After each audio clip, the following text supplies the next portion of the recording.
Hello everyone, welcome back to Buried Files. Tonight we bring you 6 deeply disturbing, true Alaskan small-town horror stories that will make you question what really happens in America's most isolated and unforgiving frontier communities. These are not fictional tales, but real accounts from the remote villages and settlements scattered across Alaska's vast wilderness, where help is hours away and darkness reigns for months at a time. Each story has been meticulously documented through police reports, witness interviews, and local testimonies from communities that still refuse to speak openly about what they experienced. Alaska's small towns harbor mysteries that most people will never hear about, and perhaps that is for the best. If you appreciate genuine horror content rooted in verified events that will keep you awake at night, subscribe to Buried Files and hit the notification bell so you never miss our latest deep dives into real darkness. After you hear these chilling accounts, we want to hear from you in the comments below about your own experiences with the unexplained. Now, settle in as we explore the terror that lurks in Alaska's forgotten towns, where isolation breeds secrets and the cold is not the only thing you need to fear.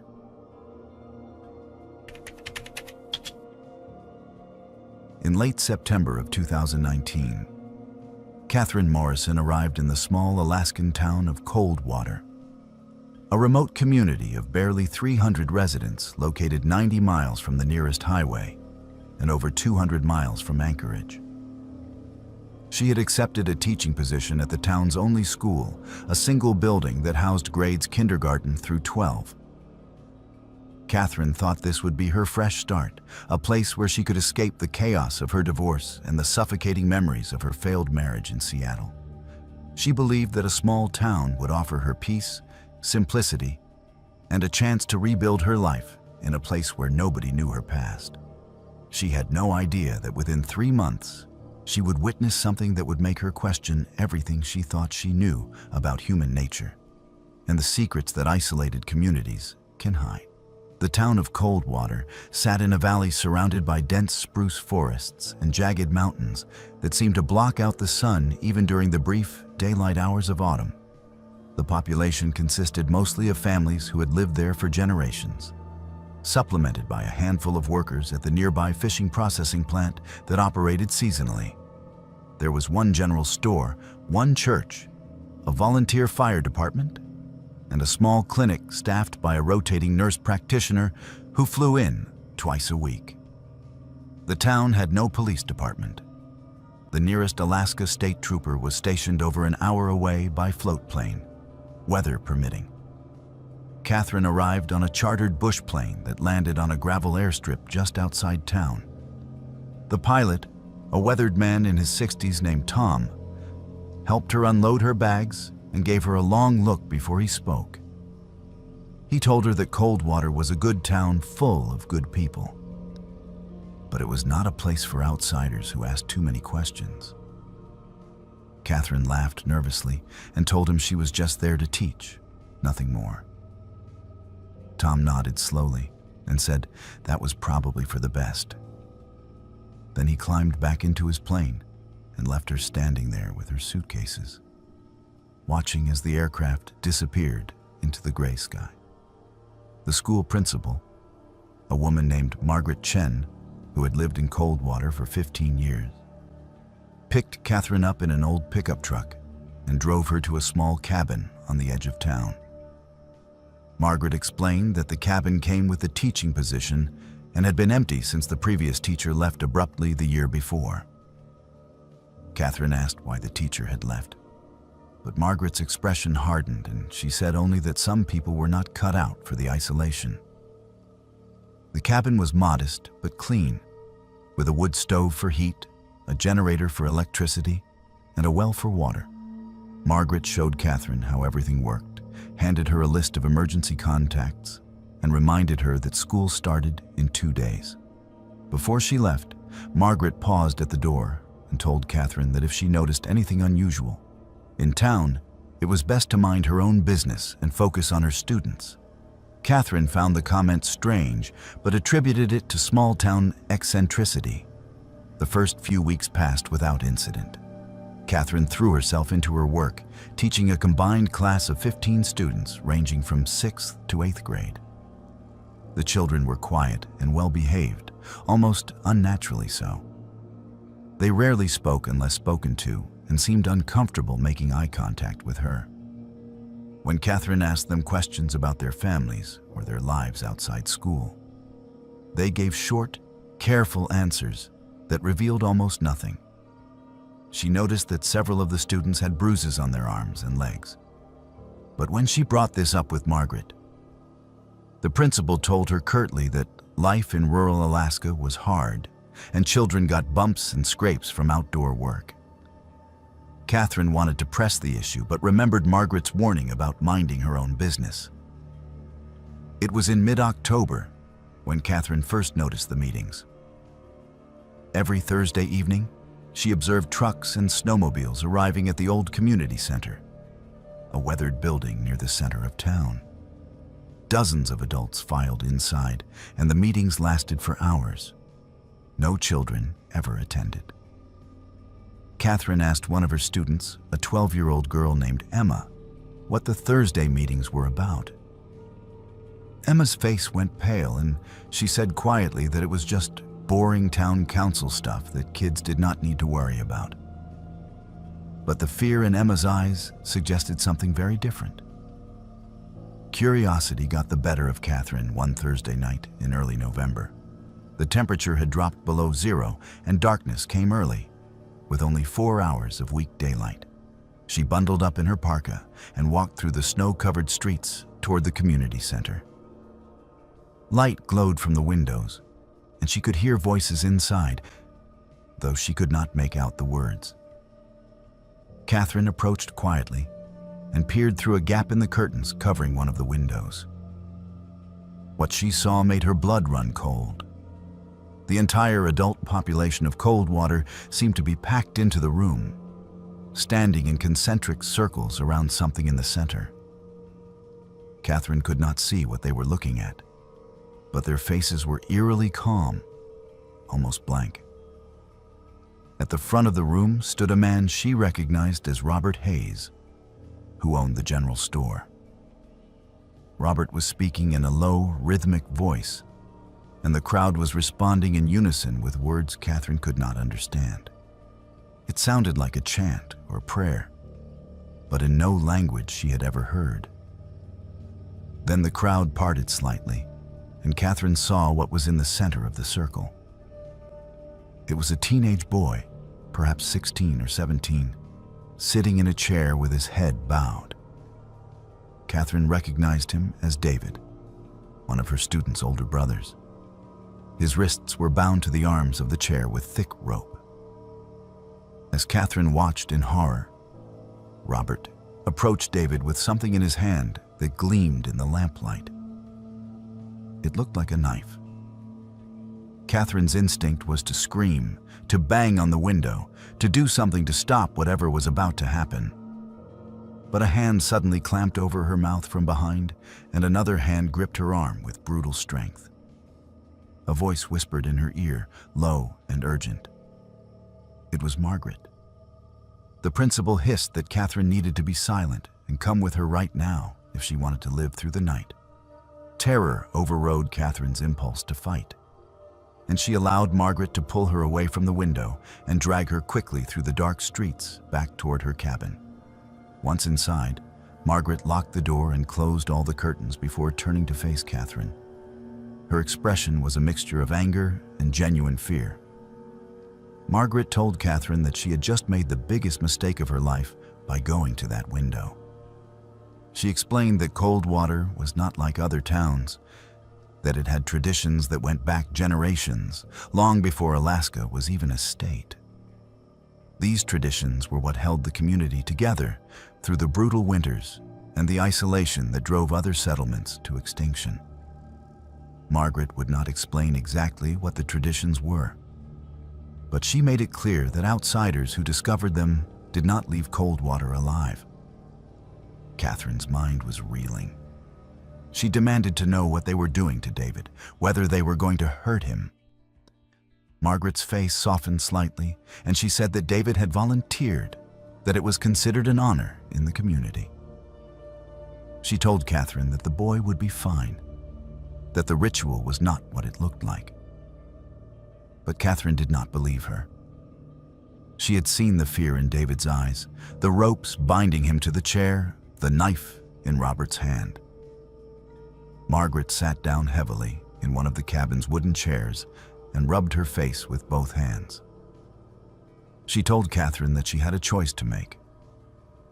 She could pretend she had never seen anything, continue teaching, and never speak of this again. If she did that, she would be safe. The community would consider her ignorant and harmless. But if she tried to leave town, or if she tried to contact the authorities, she would disappear just like the teacher before her had disappeared. Margaret's voice was flat and matter-of-fact when she said this, and that made it all the more terrifying. Catherine asked what had happened to the previous teacher. Margaret stood up and walked to the door, her hand on the knob. She turned back and said that the woman had been found in the woods 3 miles outside town in the middle of winter, frozen to death. The official report said she had gotten lost during a walk and succumbed to hypothermia. But Margaret knew the truth. The teacher had seen a Thursday meeting and had tried to hike out of town to reach the highway. They had followed her on snowmobiles, taken her clothes, and left her to die in the darkness and the cold. It was meant to look like an accident, and to everyone outside Coldwater, it did. Margaret left without another word, and Catherine stood alone in her cabin, shaking uncontrollably. She wanted to run, to grab her satellite phone and call for help, to do anything except stay in this nightmare town for another second. But she knew Margaret was telling the truth. She was 90 miles from the nearest road through some of the most unforgiving wilderness in North America. Winter was closing in. The temperatures would soon be deadly. Even if she could make it out of town without being caught, she would freeze to death before she reached help. For the next 2 weeks, Catherine lived in a state of constant terror. She continued teaching as if nothing had happened, but she could barely look at her students without wondering what they knew about their town's dark secrets. David returned to school 3 days after the meeting with a bandage on his left forearm. He seemed pale and withdrawn, but otherwise unharmed. Catherine wanted to ask him what had happened, but she could feel eyes on her constantly. Margaret watched her. Robert watched her. Even the children seemed to be reporting her every move. Then, in late November, Catherine witnessed something that finally made her understand the full horror of Coldwater's traditions.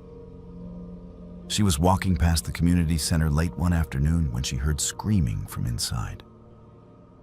It was a woman's voice, raw and anguished. Without thinking, Catherine ran to the building and pushed open the door. Inside, she found a scene that would haunt her for the rest of her life. A woman named Lisa, whose daughter was in Catherine's class, was kneeling on the floor, surrounded by a dozen other townspeople. In her arms was a bundle wrapped in blankets, and from the bundle came the weak, mewling cry of an infant. But something was wrong with the baby. Catherine could see its small hand reaching out from the blankets, and the fingers were twisted and malformed. Lisa was sobbing, begging them not to take her child, but the people surrounding her were unmoved. Robert Hayes stood over Lisa with the same blank expression Catherine had seen during the Thursday meeting. He told Lisa that the community had rules, that defective children could not be allowed to drain resources that the whole town needed to survive. He said it was for the greater good. Catherine finally understood. Coldwater did not just have strange traditions. It practiced a brutal form of collective survival that involved sacrificing anyone who was deemed weak or defective.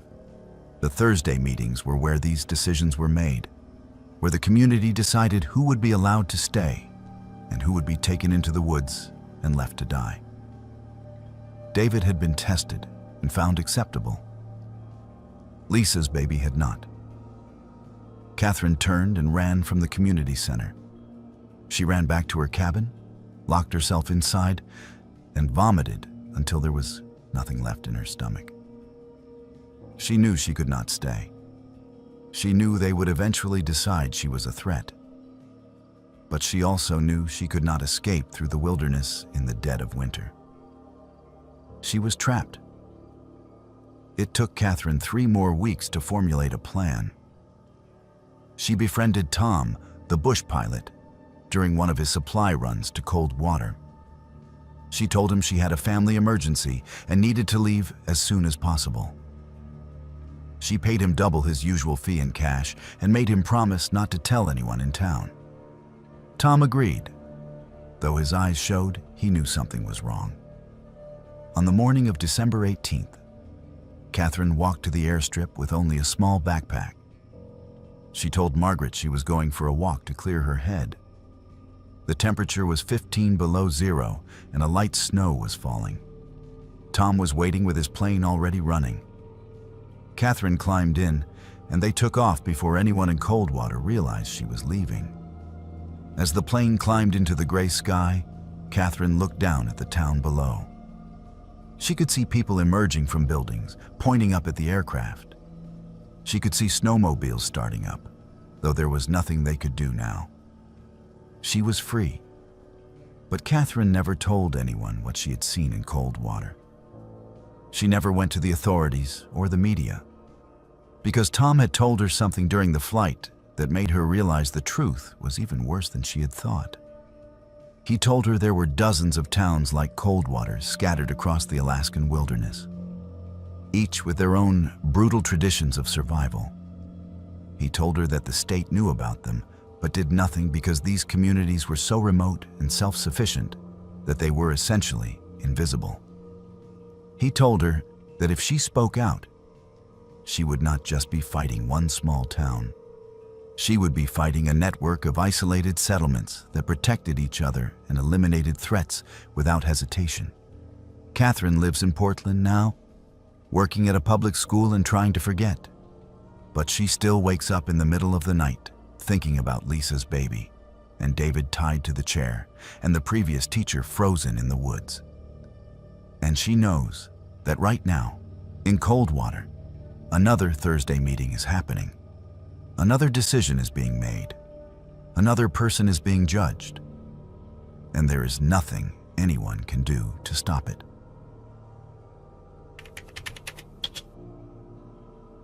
Jason Caldwell arrived in the small Alaskan town of Birch Creek on June 14, 2021, with a plan to spend 3 weeks photographing the summer wilderness for a travel magazine based in Denver. He was 28 years old, an experienced outdoorsman who had hiked through national parks across the western United States. And he had been dreaming of an Alaska trip for years. Birch Creek, with a population of just under 400 people, was supposed to be his base camp for exploring the surrounding mountains and rivers. The town sat 40 miles from the nearest paved road, accessible only by bush plane or a treacherous dirt track that was impassable for half the year. Jason thought the remoteness would make for better photographs, more authentic content that had not been captured 1,000 times before.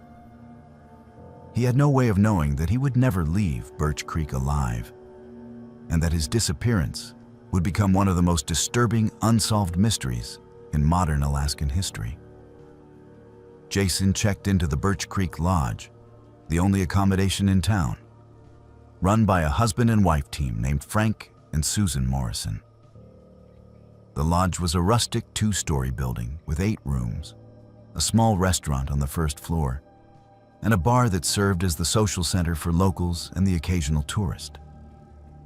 Frank was a large man in his 50s, with a thick beard and a gruff manner, while Susan was quieter, more watchful. They welcomed Jason cordially enough and gave him a room on the 2nd floor overlooking the main street, which consisted of a general store, a post office, a fuel depot, and a handful of houses.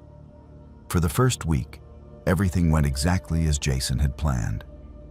He spent his days hiking into the wilderness with his camera equipment, photographing the endless forests of black spruce and white birch, the crystal-clear streams teeming with salmon, and the mountains that rose up in every direction like ancient sentinels. He returned to the lodge each evening tired but exhilarated, uploading his photos to his laptop and writing notes for his article. He ate dinner in the lodge restaurant and occasionally had a drink at the bar, where he made small talk with the locals who gathered there. They were friendly in a reserved way, answering his questions about hiking trails and wildlife, but never volunteering much information about themselves or the town. On June 20th, Jason mentioned to Frank that he wanted to hike to a place called Raven's Gorge, a narrow canyon about 8 miles north of town that was supposed to have spectacular waterfalls. Frank's expression changed instantly. He told Jason that Raven's Gorge was not a good place to go, that the terrain was dangerous and people had gotten hurt there in the past. Jason pressed for details, but Frank became evasive, saying only that it was easy to lose your way in that area and that cell phones did not work out there. Jason thanked him for the warning, but made it clear he intended to go anyway. He was an experienced hiker. He had a satellite GPS device, and he was not afraid of challenging terrain. Frank stared at him for a long moment and then walked away without another word. The next morning, June 21st, Jason left the lodge at 6 in the morning. He told Susan he would be back by nightfall and asked her to save him a plate of whatever the dinner special was. Susan nodded and watched from the window as Jason walked down the street and disappeared into the forest at the north end of town. That was the last confirmed sighting of Jason Caldwell alive.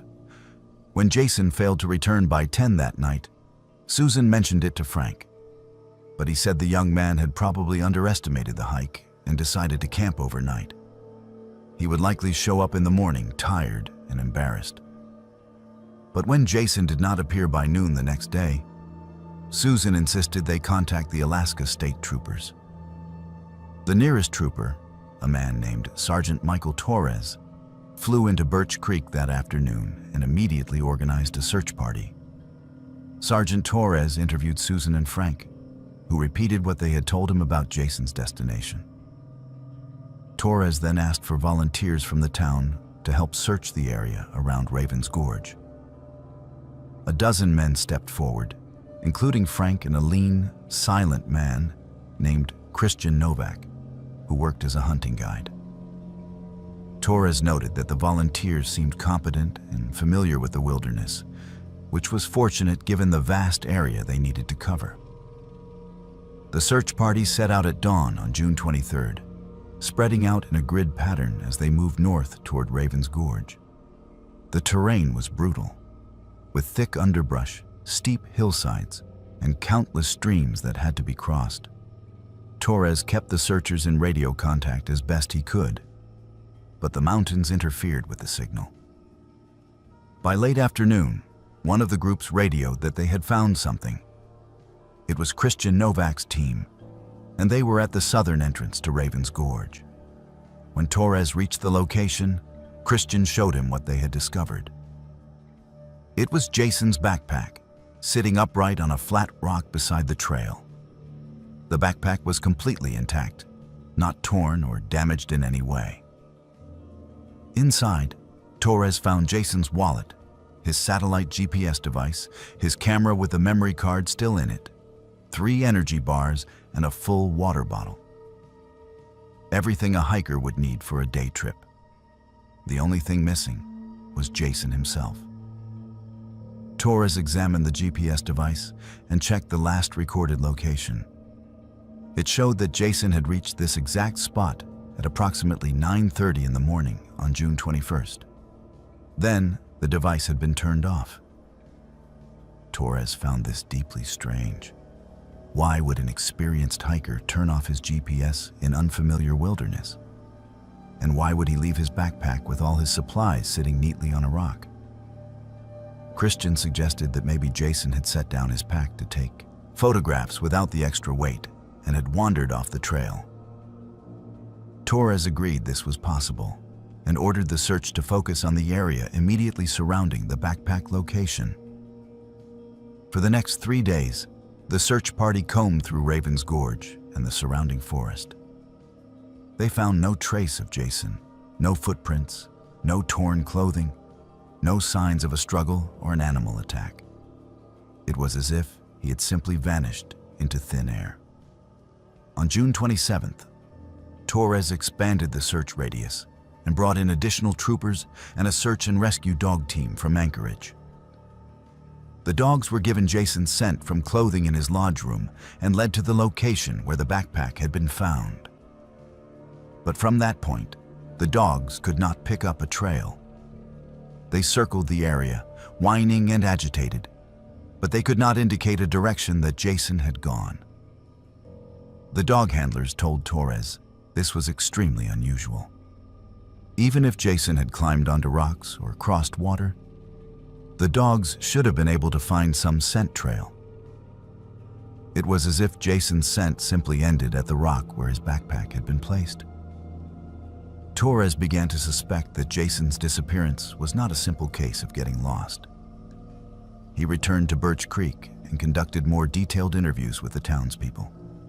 He asked about Raven's Gorge and why Frank had warned Jason not to go there. Most people gave vague answers about difficult terrain, but an elderly woman named Helen, who lived alone on the edge of town, told Torres something that made his blood run cold. Helen said that Raven's Gorge had a bad reputation going back decades. She said that at least 4 other people that she knew of had disappeared in that area over the years, all of them outsiders passing through Birch Creek. The first had been in 1987, a geologist working for an oil company, then a backpacker in 1995, a wildlife biologist in 2004, and a hunting guide from Fairbanks in 2013. None of them had ever been found. Helen told Torres that the old-timers in Birch Creek believed there was something wrong with Raven's Gorge, something that did not want people there. When Torres asked what she meant by something, Helen just shook her head and said she had already said too much. Torres confronted Frank Morrison with this information. He demanded to know why Frank had not mentioned the previous disappearances when Jason went missing. Frank's face hardened. He said that those old stories were just superstition and coincidence. People got lost in the Alaskan wilderness all the time. It did not mean there was anything sinister about Raven's Gorge specifically. But Torres noticed that Frank would not meet his eyes when he said this. On June 30th, one of the search teams found something else. It was Christian Novak who made the discovery, deep in Raven's Gorge, about 2 miles from where Jason's backpack had been found. It was a small clearing in the forest, roughly circular, about 30 feet in diameter. The ground in the clearing was completely bare. No grass, no moss, no vegetation of any kind. Just dark, packed earth. In the center of the clearing was a pile of stones, arranged in a cairn about 3 feet high. And on top of the cairn was Jason's camera. Torres examined the camera carefully. It was undamaged, and the battery still had a charge. He turned it on and reviewed the photographs on the memory card. The last photos Jason had taken showed the forest trail approaching Raven's Gorge, scenic shots of trees and mountains. But then there were 3 photographs that made no sense. They were taken in sequence, time-stamped at 9:45 in the morning on June 21st, 15 minutes after the GPS device had been turned off. The first photograph showed the clearing with a stone cairn. The second photograph showed a group of people standing in a circle around the cairn. Torres counted 12 figures, all wearing dark clothing with their faces obscured by hoods. The third photograph was badly out of focus, as if the camera had been moving or shaking when the shot was taken. It showed a blurred image of hands reaching toward the camera and what might have been a face, pale and distorted. Torres felt his hands trembling as he held the camera. He asked Christian how the camera had gotten on top of the cairn when Jason's backpack had been found 2 miles away. Christian had no answer. Torres then asked if Christian recognized any of the people in the photograph, but Christian said the image was too unclear to identify anyone. Torres did not believe him. The way Christian's jaw tightened when he looked at the photo told Torres that the man knew exactly who those people were. Torres returned to Birch Creek and confronted the entire town at a meeting in the community center. He showed the photographs to everyone and demanded an explanation. He said he believed that someone in Birch Creek knew what had happened to Jason Caldwell and that he intended to investigate this as a possible homicide. The room was silent. People looked at each other, but no one spoke. Finally, Frank Morrison stood up and said that Torres was wasting his time. He said the photograph proved nothing except that Jason had found some old ceremonial site, probably native Alaskan, and taken pictures before he wandered off and got lost. Frank said that if Torres wanted to waste state resources searching for a careless tourist, that was his business. But the people of Birch Creek had lives to live and could not spend any more time on this. Torres knew he was beaten. Without cooperation from the locals, without physical evidence of a crime, and with hundreds of square miles of wilderness to search, there was no way to prove what had happened to Jason. The official search was called off on July 5th, 2021. Jason Caldwell was declared a missing person, and the case remains open, but inactive. But Sergeant Torres did not give up entirely. He spent months investigating Birch Creek from a distance, pulling records and talking to people who had visited the town over the years. He discovered that Helen had been telling the truth about the previous disappearances. 4 people had indeed vanished near Raven's Gorge going back to 1987, all of them outsiders, all of them last seen in Birch Creek. And in each case, the searches had found strange evidence that made no sense. The geologist's boots had been found neatly placed on a tree stump. The backpacker's tent had been found fully set up with all her gear inside, but no sign of the woman herself. The wildlife biologist's notebook had been found with pages torn out. The hunting guide's rifle had been found leaning against a rock, unloaded, with the ammunition scattered in a perfect circle around it. Torres also discovered something else. He found records of land ownership in the Raven's Gorge area and learned that the clearing where Jason's camera had been found was on private property that had been in the same family for over 100 years. The family name was Novak. Christian Novak's family. Torres attempted to get a warrant to search the Novak property, but the district attorney refused. There was no probable cause, no evidence of a crime, just a series of coincidences and a photograph that could be interpreted a dozen different ways. Torres was told to let it go. But Torres could not let it go. He became obsessed with the case, convinced that the people of Birch Creek were protecting a terrible secret. He believed that whatever happened in Raven's Gorge was not random, that it was deliberate, and that Jason Caldwell had stumbled onto something he was never meant to see. Torres believed the photograph showed a ritual, and that the hooded figures had taken Jason for reasons he could only guess at. In December of 2022, Sergeant Michael Torres took early retirement from the Alaska State Troopers. He told colleagues he was burned out and needed a change.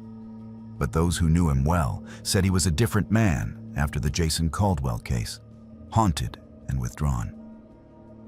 Torres moved to Arizona and cut off contact with almost everyone he knew in Alaska. To this day, Jason Caldwell's family offers a $50,000 reward for information leading to his whereabouts. They have hired private investigators and psychics and searched on their own. But Birch Creek remains silent. The people there refuse interviews and run off anyone who asks too many questions about Raven's Gorge. And every year, on the anniversary of Jason's disappearance, someone places fresh flowers on the stone cairn in the clearing. Sergeant Torres knows this because he hired a private investigator to set up a trail camera watching the site. The camera shows a hooded figure approaching in the early morning darkness, placing the flowers and leaving without ever showing their face. Jason's mother keeps his camera in a locked drawer in her home in Denver. She has looked at those last 3 photographs 1,000 times, searching for some clue, some detail that might explain what happened to her son. But all she sees are shadows and blurred faces and the image of hands reaching toward the camera in the instant before everything went dark. And in Birch Creek, Christian Novak still guides hunters through the wilderness. And Frank Morrison still runs the lodge. And the people still gather in private and speak in whispers about the things that must be done to keep their town alive in the unforgiving Alaskan wild.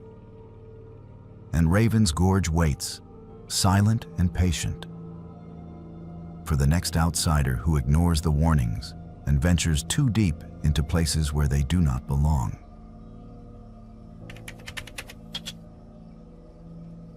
Brooke Sullivan moved to the small Alaskan town of Millers Point in March of 2020, just as the pandemic was beginning to shut down the rest of the world. She had lost her job as a restaurant manager in Juneau and could no longer afford her apartment there. A friend of a friend told her about a cheap rental in Millers Point, a tiny fishing community of 200 people on the coast, where the cost of living was low and jobs at the cannery were usually available. Brooke was 32 years old, recently divorced, and desperate for a fresh start somewhere she could afford to live while she figured out her next move. The rental was a small 1-bedroom house at the end of a gravel road, isolated from the main cluster of buildings that made up the town center. The landlord, a man who lived in Anchorage and owned several properties in remote communities, rented it to her for $600 a month, which was all she could manage. Brooke thought the isolation would be peaceful, a chance to heal from her failed marriage and reset her life. She had no idea that the house's isolation would become a prison, and that her neighbor would turn her peaceful retreat into a nightmare that would change her understanding of how evil can hide behind a friendly face. The house was small but adequate, with a wood stove for heat, a propane generator for electricity, and well water that tasted faintly of iron. The furniture was old but functional. The windows were drafty and the floors creaked, but Brooke had lived in worse places. What mattered most was that it was hers, at least for as long as she could pay the rent. The nearest neighbor was about 200 yards away through a thin strip of spruce trees. Brooke could see the neighbor's house from her kitchen window, a larger and better maintained building with a satellite dish on the roof and a newish pickup truck parked outside. On her second day in Millers Point, the neighbor came to introduce himself. His name was Adam Pierce, and he appeared to be in his mid-40s, tall and lean with graying hair and a quiet, careful way of speaking. He welcomed Brooke to the area and told her that if she needed anything, she should not hesitate to ask. He explained that living in remote Alaska required neighbors to look out for each other because help from town could be a long time coming in an emergency. Brooke thanked him and appreciated the gesture. Adam seemed kind and respectful, keeping a polite distance and not overstaying his welcome. Before he left, he mentioned that he worked from home as a software consultant and was around most of the time if she ever needed assistance with anything. For the first few weeks, Adam was the model neighbor. He helped Brooke figure out how to properly maintain her wood stove when she was having trouble keeping the house warm. He showed her where the best spot was to get cell phone reception, a small hill about a quarter-mile away where you could sometimes get a single bar of service. He even brought her fresh-caught halibut one evening, saying he had caught more than he could eat and thought she might enjoy some. Brooke was grateful for his kindness and felt fortunate to have such a helpful neighbor in such an isolated place. But then small things started to happen that made Brooke uncomfortable. She began noticing that items in her house were not quite where she had left them. A coffee mug moved from one counter to another. A book on her nightstand that she was certain she had left closed was now open to a different page. A chair in her living room turned at a slightly different angle. Each incident was minor enough that Brooke convinced herself she was misremembering or being paranoid. The isolation and silence of the house were getting to her, making her imagine things. Then one morning in early April, Brooke woke up and found muddy boot prints on her kitchen floor, leading from the back door to the hallway outside her bedroom. Her back door was locked from the inside, and she had heard nothing during the night. The boot prints were too large to be hers. Someone had been in her house while she was sleeping. Brooke's hands shook as she examined the prints. They led to her bedroom door, and then back to the kitchen, as if someone had stood outside her room watching her sleep before leaving the way they had come. Brooke immediately walked to Adam's house and knocked on the door. When he answered, she told him about the boot prints and asked if he had seen anyone around her property. Adam's face showed concern, and he said he had not noticed anything unusual, but he would keep an eye out. He suggested that maybe it had been an animal, perhaps a bear, though he admitted bear prints did not really look like boot prints. His explanation made no sense, and Brooke left feeling more unsettled than reassured. She noticed as she walked away that Adam was wearing boots, and she wondered about the size. That night, Brooke wedged a chair against her back door and slept with a kitchen knife under her pillow. She barely slept at all, jerking awake at every small sound. In the morning, the chair was still in place, but when she looked out her kitchen window toward Adam's house, she saw him standing on his porch, looking directly at her window. When he saw her looking back, he raised his hand in a casual wave and went back inside. The gesture felt wrong, almost mocking. Over the next week, the incidents escalated. Brooke began hearing footsteps on her porch at night, soft and deliberate, circling the house. When she looked out the windows, she saw no one. She found scratches on her bedroom window as if someone had been testing whether it would open. Her mail, which was delivered to a box at the end of her driveway, started arriving already opened. And twice she came home from trips to the general store to find her front door unlocked, even though she was certain she had locked it before leaving. Brooke tried to report the incidents to the town's volunteer constable, an older man named Gary, who worked part-time and had no real law enforcement training.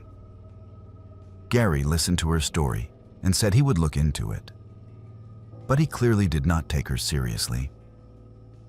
He suggested she was probably not used to living alone in such a remote area, and that isolation could play tricks on the mind.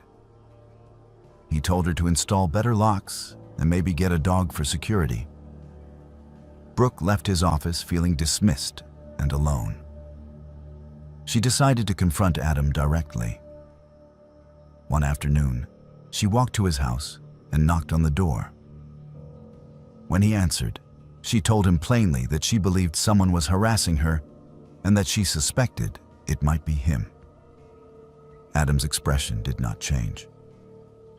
He looked at her with calm, unreadable eyes and asked why she would think such a thing. Brooke explained about the boot prints, the disturbed items, the footsteps, the scratches. Adam listened quietly and then told her he was sorry she was having such a difficult time adjusting to life in Miller's Point. But he had nothing to do with any of it. He said that perhaps she should consider moving somewhere less isolated if she was feeling this paranoid and unsafe.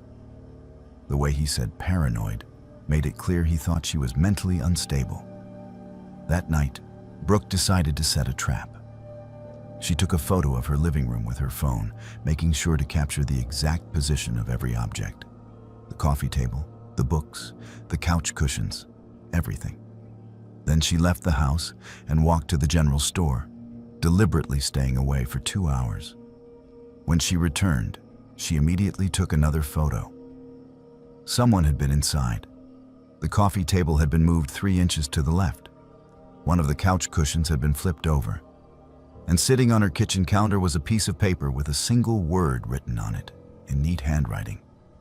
Watching. Brooke felt her chest tighten with fear and rage. She grabbed the note and marched to Adam's house, pounding on the door. When he opened it, she shoved the paper in his face and demanded to know why he was doing this to her. Adam took the note, examined it, and then looked at her with what appeared to be genuine confusion. He said he did not know what she was talking about and asked if she had considered that maybe someone else in town had access to her house. He suggested that maybe her landlord had given a key to a previous tenant who had not returned it. The suggestion was plausible enough that Brooke hesitated, and in that moment of hesitation, Adam smiled. It was a small smile, barely noticeable, but it told Brooke everything she needed to know. He was enjoying this. Brooke contacted her landlord that same day, using the spotty cell phone reception from the hill. She told him about the harassment and demanded to know who else had keys to the house. The landlord insisted that only he and Brooke had keys, but he offered to change the locks if it would make her feel better. He also mentioned, almost as an afterthought, that the previous tenant had left very suddenly in the middle of the night and had never collected her security deposit. When Brooke asked why the woman had left, the landlord said he did not know, that she had just called him and told him she was never coming back to Miller's Point and to keep the deposit. This information sent a chill through Brooke. She asked the landlord what the previous tenant's name was, and he told her it was a woman named Rachel Dunn. Brooke asked if he had contact information for Rachel, but the landlord said the number he had for her was disconnected. Brooke thanked him and ended the call, her mind racing. She needed to find Rachel Dunn and learn what had happened to her. It took Brooke 3 days of searching online and making calls to finally track down Rachel Dunn. She found her living in Seattle, working at a bookstore. When Brooke called and explained who she was and where she was living, there was a long silence on the other end of the line. Then Rachel asked in a shaking voice if Brooke's neighbor was a man named Adam Pierce. When Brooke confirmed this, Rachel began to cry. Rachel told Brooke everything.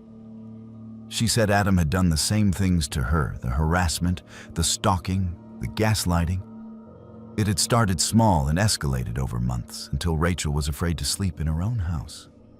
She had tried to report it to the local constable, but Adam was well liked in Miller's Point and had lived there for years, so no one believed her. Rachel said that Adam had somehow gotten a key to the rental house and would come inside whenever she was gone or sleeping. He would move things, leave notes, watch her through the windows. It became unbearable. The final straw came when Rachel woke up one night to find Adam standing in her bedroom doorway, just watching her in the darkness. She had screamed, and he had left without saying a word. Rachel packed a bag and left Miller's Point that same night, hiking to the main road and hitching a ride to Juneau. She never went back. Rachel told Brooke that she later learned Adam had done this to at least 2 other women who had lived in that house before her. The landlord kept renting it to single women because the rent was cheap and they were usually desperate for housing, and Adam kept terrorizing them until they left. Rachel believed Adam got sexual gratification from the fear and power that he was a predator who had found the perfect hunting ground in an isolated town where no one would stop him. Brooke felt sick. She asked Rachel why she had not gone to the police in Juneau or reported Adam to state authorities. Rachel said she had tried, but without proof, and given the remote location, the police had told her it would be difficult to investigate and prosecute. They suggested she just stay away from Miller's Point which she had done. Rachel warned Brooke to leave immediately, to not waste time trying to fight or expose Adam. She said he was dangerous and the town would protect him, not her. Brooke made her decision that night. She packed her essential belongings and left everything else. She hiked to the main road in the darkness and waited until dawn when a supply truck came through heading to Juneau. The driver gave her a ride, asking no questions about why a woman was standing alone on a remote highway at sunrise. Brooke never went back to Miller's Point. She lost her security deposit and the belongings she left behind, but she considered it a small price to pay for her safety. She found work in Juneau and tried to rebuild her life for the second time in a year. But Brooke still thinks about Adam Pierce every day. She thinks about the way he smiled when she confronted him, the way he stood on his porch watching her window, the way he had stood in Rachel's bedroom doorway in the darkness. She thinks about how many women he has terrorized over the years and how many more he will terrorize in the future. She thinks about the house at the end of the gravel road and wonders who is living there now and whether Adam is already watching them, already planning his next game of psychological torture. And she knows that Adam is still there in Miller's Point, waiting for the next desperate woman who needs cheap housing in a remote town where neighbors are supposed to look out for each other, where a kind man offers help and fresh-caught halibut and slowly reveals himself to be something much darker, where screams do not carry far enough for anyone to hear, and where isolation is not peace, but a trap.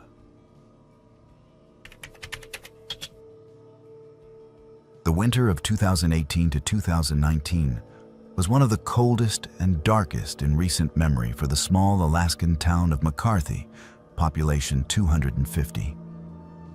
The sun disappeared for nearly 2 months. The temperatures dropped to 40 below zero, and the snow piled so high that some houses were buried up to their windows. It was the kind of winter that tested the resolve of even the hardiest residents, the kind that made people wonder why anyone would choose to live in such an unforgiving place. But what made that winter truly unforgettable was not the cold or the darkness. It was the fact that 3 people vanished without a trace over the course of 12 weeks, disappearing one by one in a pattern so disturbing that it still haunts those who remain. The first to disappear was Sean Mitchell, a 41-year-old mechanic who had lived in McCarthy for 15 years. Sean was well-liked and reliable, the kind of man who would drop everything to help a neighbor fix a broken snowmobile or repair a generator. He lived alone in a small cabin on the south edge of town and kept to himself outside of work, but everyone knew him and trusted him.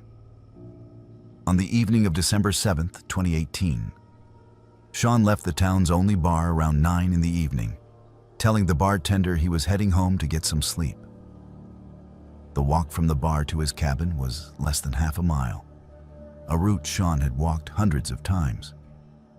He never arrived home. When Sean did not show up for work the next morning, his boss went to check on him. The cabin was locked and dark, with no sign of Sean. His snowmobile was still parked outside, covered in fresh snow, meaning it had not been used recently. Inside the cabin, everything appeared normal. Sean's bed was made, his dishes were washed, and his winter coat was hanging by the door. The only strange detail was that Sean's boots were missing. He had apparently left the bar wearing them, but they were not in the cabin, and no footprints led away from the building through the snow. It was as if Sean had simply vanished between the bar and his home. A search was organized immediately, with volunteers combing the route between the bar and the cabin, checking every building and shed along the way. They found nothing. No footprints, no signs of a struggle, no blood, no torn clothing. Sean Mitchell had disappeared as completely as if he had never existed. The Alaska State Troopers investigated and theorized that Sean might have become disoriented in the darkness and cold, perhaps due to alcohol. and wandered off the path into the surrounding forest where he froze to death. But this theory did not explain the lack of tracks or why an experienced Alaskan would become so disoriented on a familiar route in his own town. 6 weeks later, on January 20th, 2019, the second disappearance occurred. Caroline Hayes was a 34-year-old nurse who flew into McCarthy once a week to provide medical services to the community. She stayed in a small apartment above the general store during her visits. On the evening of January 20th, Caroline finished her clinic hours and told the store owner she was going upstairs to rest before her flight out the next morning. The store owner locked up at 8 in the evening and went home, leaving Caroline alone in the apartment. The next morning, when the bush pilot arrived to pick up Caroline, she was gone. The apartment was undisturbed. Caroline's suitcase was packed and sitting by the door, ready for her departure. Her coat and boots were missing, suggesting she had dressed to go outside. But the door to the apartment had been locked from the inside, and the only way out was down an exterior staircase that led to the street. Fresh snow had fallen during the night, and there were no footprints on the stairs or in the street below. Caroline Hayes had vanished from a locked apartment without leaving a trace. This second disappearance sent a wave of fear through McCarthy. People began to speculate that something was hunting them, that the darkness and cold had brought something evil to their town. The state troopers returned and conducted a more intensive investigation, interviewing every resident and searching every building. They found no evidence of foul play, no signs of Caroline, nothing that explained how a woman could disappear from a locked room without using the only exit. The official theory was that Caroline had somehow left the apartment before the snow fell, perhaps to meet someone or take a walk, and had gotten lost or fallen into a hidden crevasse. But the locked door and the lack of footprints made this explanation feel hollow.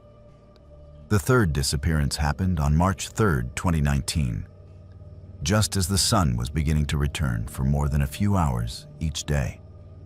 Zoe Brennan was a 26-year-old woman who worked at the town's fuel depot, one of the few year-round jobs available in McCarthy.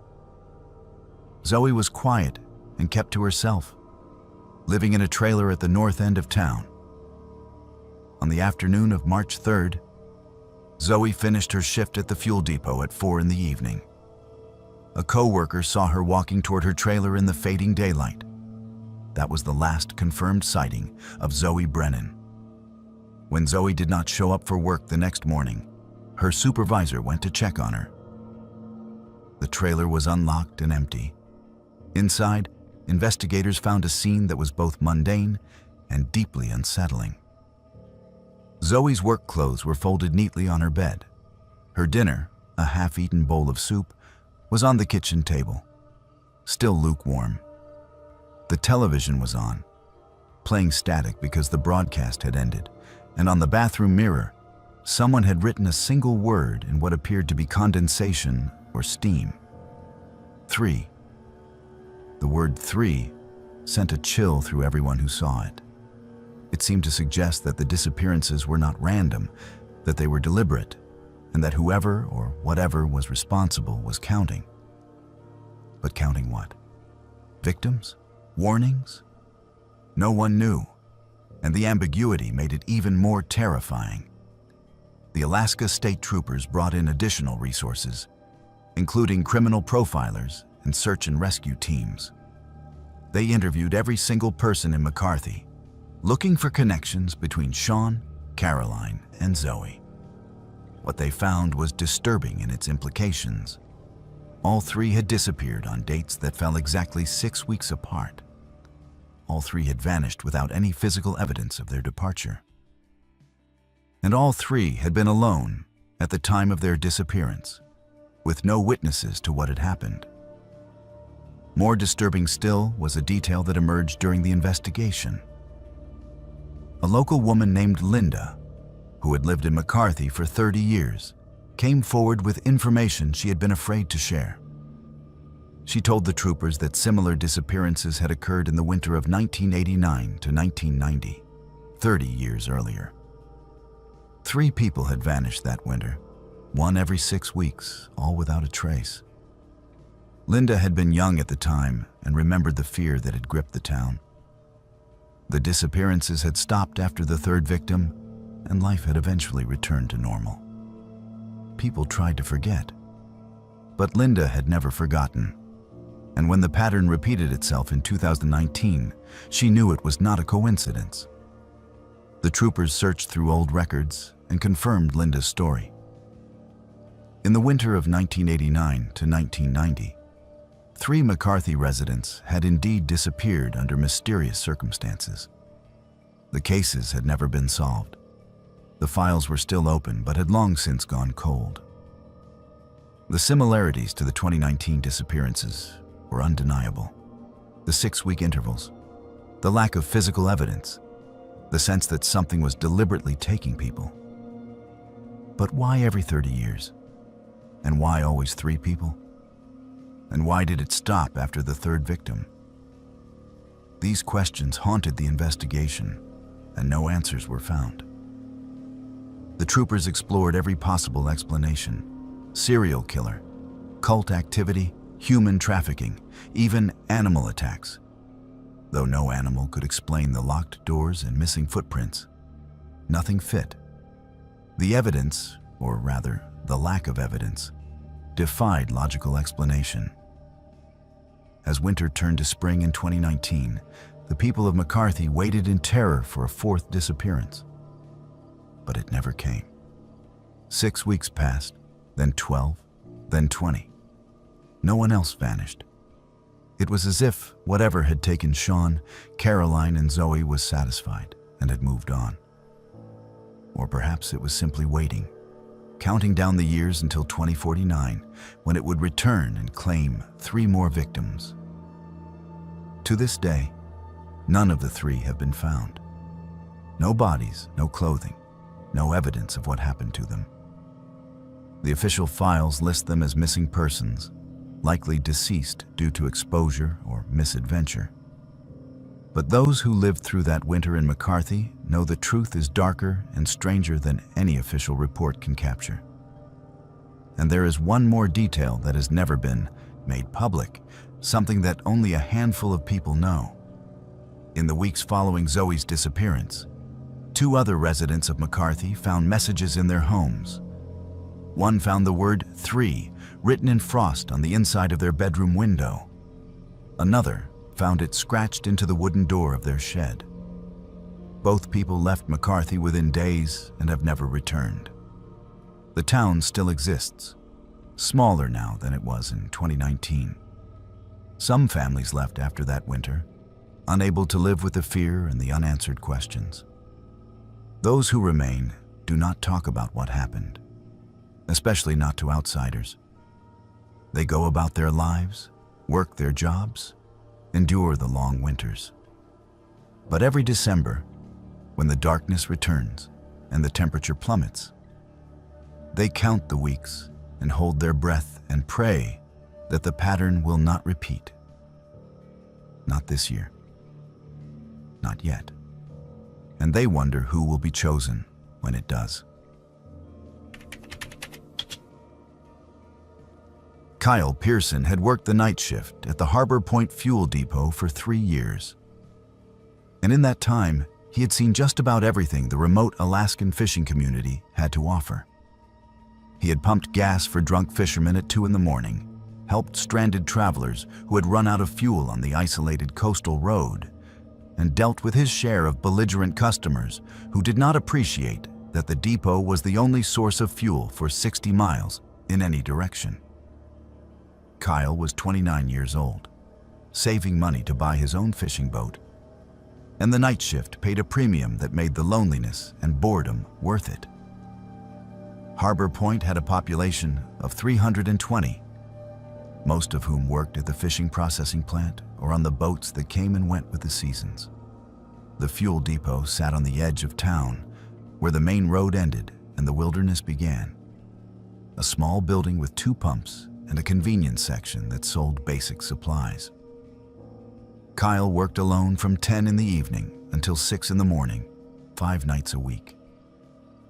It was monotonous work, but Kyle did not mind. He liked the quiet and the solitude. At least, he did until the night of October 15th, 2022, when a customer arrived who would change everything.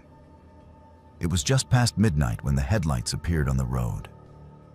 Kyle was sitting behind the counter reading a paperback Western novel and drinking bad coffee from the machine that he had never managed to fix properly. He looked up as a white van pulled up to the pumps. The van was older, maybe 15 years, with no markings or windows in the back. Kyle could not see the license plate clearly through the rain that had been falling steadily all evening. A man got out of the driver's side and walked toward the building. He was in his 40s, average height and build, wearing a dark rain jacket and jeans. Nothing about him stood out as unusual. The man entered the depot and nodded to Kyle without speaking. He walked to the beverage cooler and grabbed 2 energy drinks, then picked up a bag of beef jerky from the rack. He brought the items to the counter and asked Kyle to turn on pump 2. His voice was flat and emotionless, the kind of tone that suggested he did not want conversation. Kyle rang up the items and told the man the total. The man paid in cash, exact change, and walked back outside to pump his gas. Kyle watched through the window as the man filled the van's tank. Something about the situation felt off, though Kyle could not pinpoint exactly what. Maybe it was the late hour, or the man's unfriendly demeanor, or the way the van sat low on its suspension as if it was carrying something heavy. Kyle had developed good instincts during his years working nights in remote locations, and those instincts were telling him to pay attention. When the man finished pumping, he hung up the nozzle and walked toward the driver's door. But before he got in, he paused and looked back toward the depot.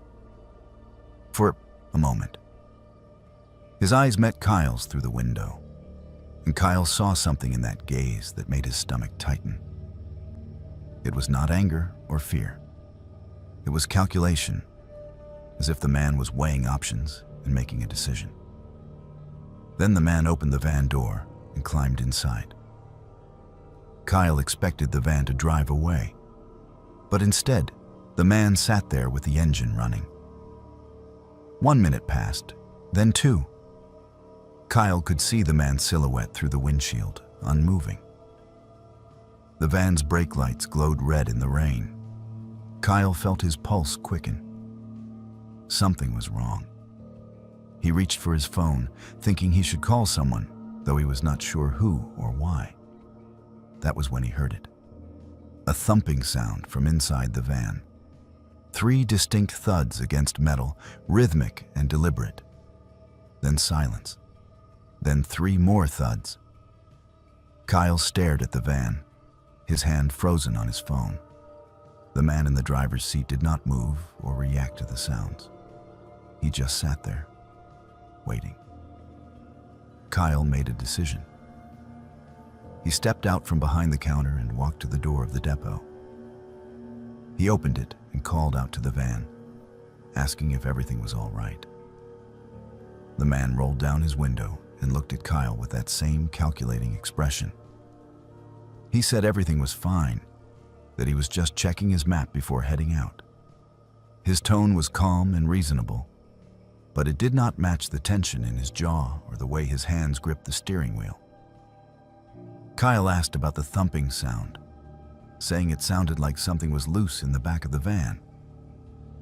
The man's expression hardened. He said Kyle must have heard the fuel pump shutting off, or maybe an animal on the roof of the depot. He thanked Kyle for his concern and said he would be on his way. But he still did not drive away. He just sat there, staring at Kyle, waiting to see what Kyle would do next. Kyle felt trapped between his instincts and his lack of concrete evidence. He could not call the police because someone was sitting in a van at a gas station. He could not demand to see inside the van because he had no authority to do so. but he also could not shake the certainty that something terrible was happening. He stood in the doorway getting soaked by the rain, trying to decide, and that was when he heard the thumping again. 3 thuds. Pause. 3 thuds. It was definitely coming from inside the van, and it was definitely deliberate.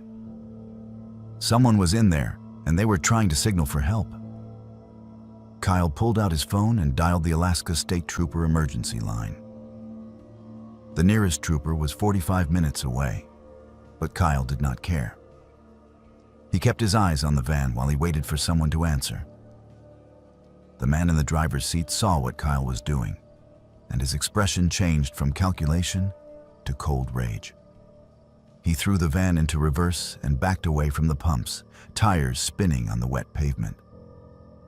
Kyle shouted into his phone that a white van was fleeing the Harbor Point fuel depot and that he believed someone was being held in the back of it.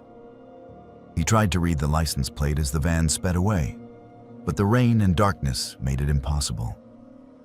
He could only tell the dispatcher the make and color of the vehicle and the direction it was heading, north on the coastal road toward the town of Whittier.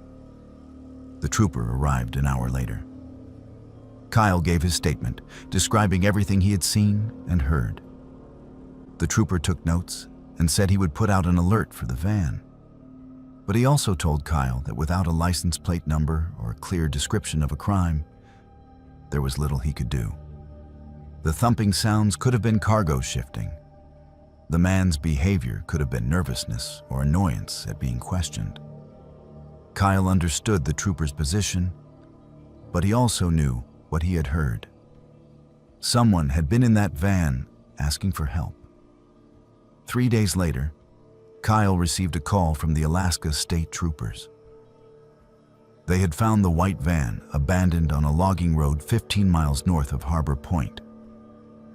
The back of the van had been recently cleaned with bleach, but luminol testing revealed massive amounts of blood that had soaked into the floor panels. DNA analysis would take weeks, but the troopers believed they were looking at a crime scene. They asked Kyle to come in and provide a more detailed statement, and to work with a sketch artist to create a composite of the man's face. Kyle did everything they asked. He described the man in as much detail as he could remember. Average height, average build, dark hair going gray at the temples, no distinguishing marks. The sketch artist created an image that looked like 1,000 other middle-aged men. The troopers thanked Kyle and told him they would be in touch if they had more questions. Weeks turned into months. The DNA from the van was matched to a woman named Sarah Chen, who had been reported missing from Anchorage 2 weeks before Kyle's encounter. Sarah was a 33-year-old accountant who had disappeared while walking to her car after work. Her body was never found. The investigation went nowhere. The man from the fuel depot vanished as completely as Sarah had. Without a name, a license plate, or any identifying information, the troopers had nothing to work with. Kyle quit his job at the fuel depot a month after giving his statement. He could not stand the thought of working there anymore, of sitting behind that counter knowing that he had been so close to saving Sarah Chen and had hesitated just long enough for her killer to escape. He moved to Fairbanks and found work on a construction crew, trying to rebuild his life and move past the guilt. But Kyle still thinks about that night every single day.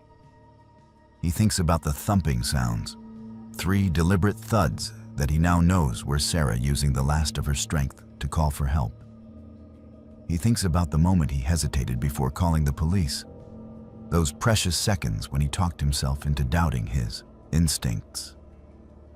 He thinks about how different things might have been if he had acted faster or been braver or made just one different choice. And he thinks about the man in the van, who was still out there somewhere, still driving the back roads of Alaska with his empty eyes and his cargo of horror. Kyle wonders how many other people have seen that van pull into a gas station late at night. He wonders how many of them noticed something wrong and then convinced themselves they were imagining it. He wonders how many opportunities there have been to stop this man, and how many of those opportunities were lost because someone hesitated or doubted or simply did not want to get involved. Kyle knows he will carry this burden for the rest of his life. The weight of a woman he never met but failed to save nonetheless. Lily Chen worked at the front desk of the Timber Lodge, the only hotel in the small Alaskan town of Copper Ridge, a community of 400 people nestled in a valley surrounded by mountains and dense forest.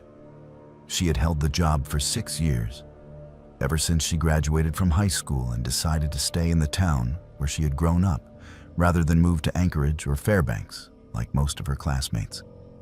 Lily was 24 years old, quiet and efficient, the kind of employee who showed up on time and never caused problems.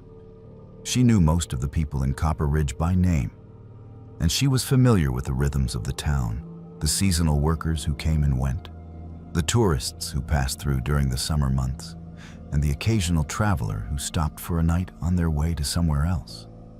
The job was not exciting, but it was steady and comfortable, and Lily liked the predictability of it. She had checked in hundreds of guests over the years, and she prided herself on being able to read people, to sense when someone was friendly or standoffish, honest or sketchy. But on the night of August 9th, 2023, Lily checked in a man who seemed so completely ordinary that she would never have guessed that he was one of the most dangerous people she would ever meet. The man arrived at the lodge around 8 in the evening, just as Lily was settling in for the quiet hours of her shift. He drove a silver sedan that looked like a rental, and he walked into the lobby carrying a small duffel bag and a laptop case.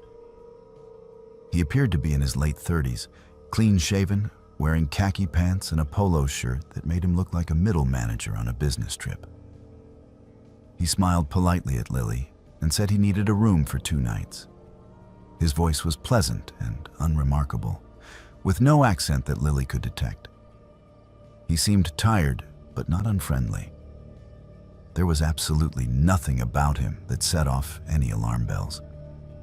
Lily asked for his identification and credit card, the standard procedure for check-in.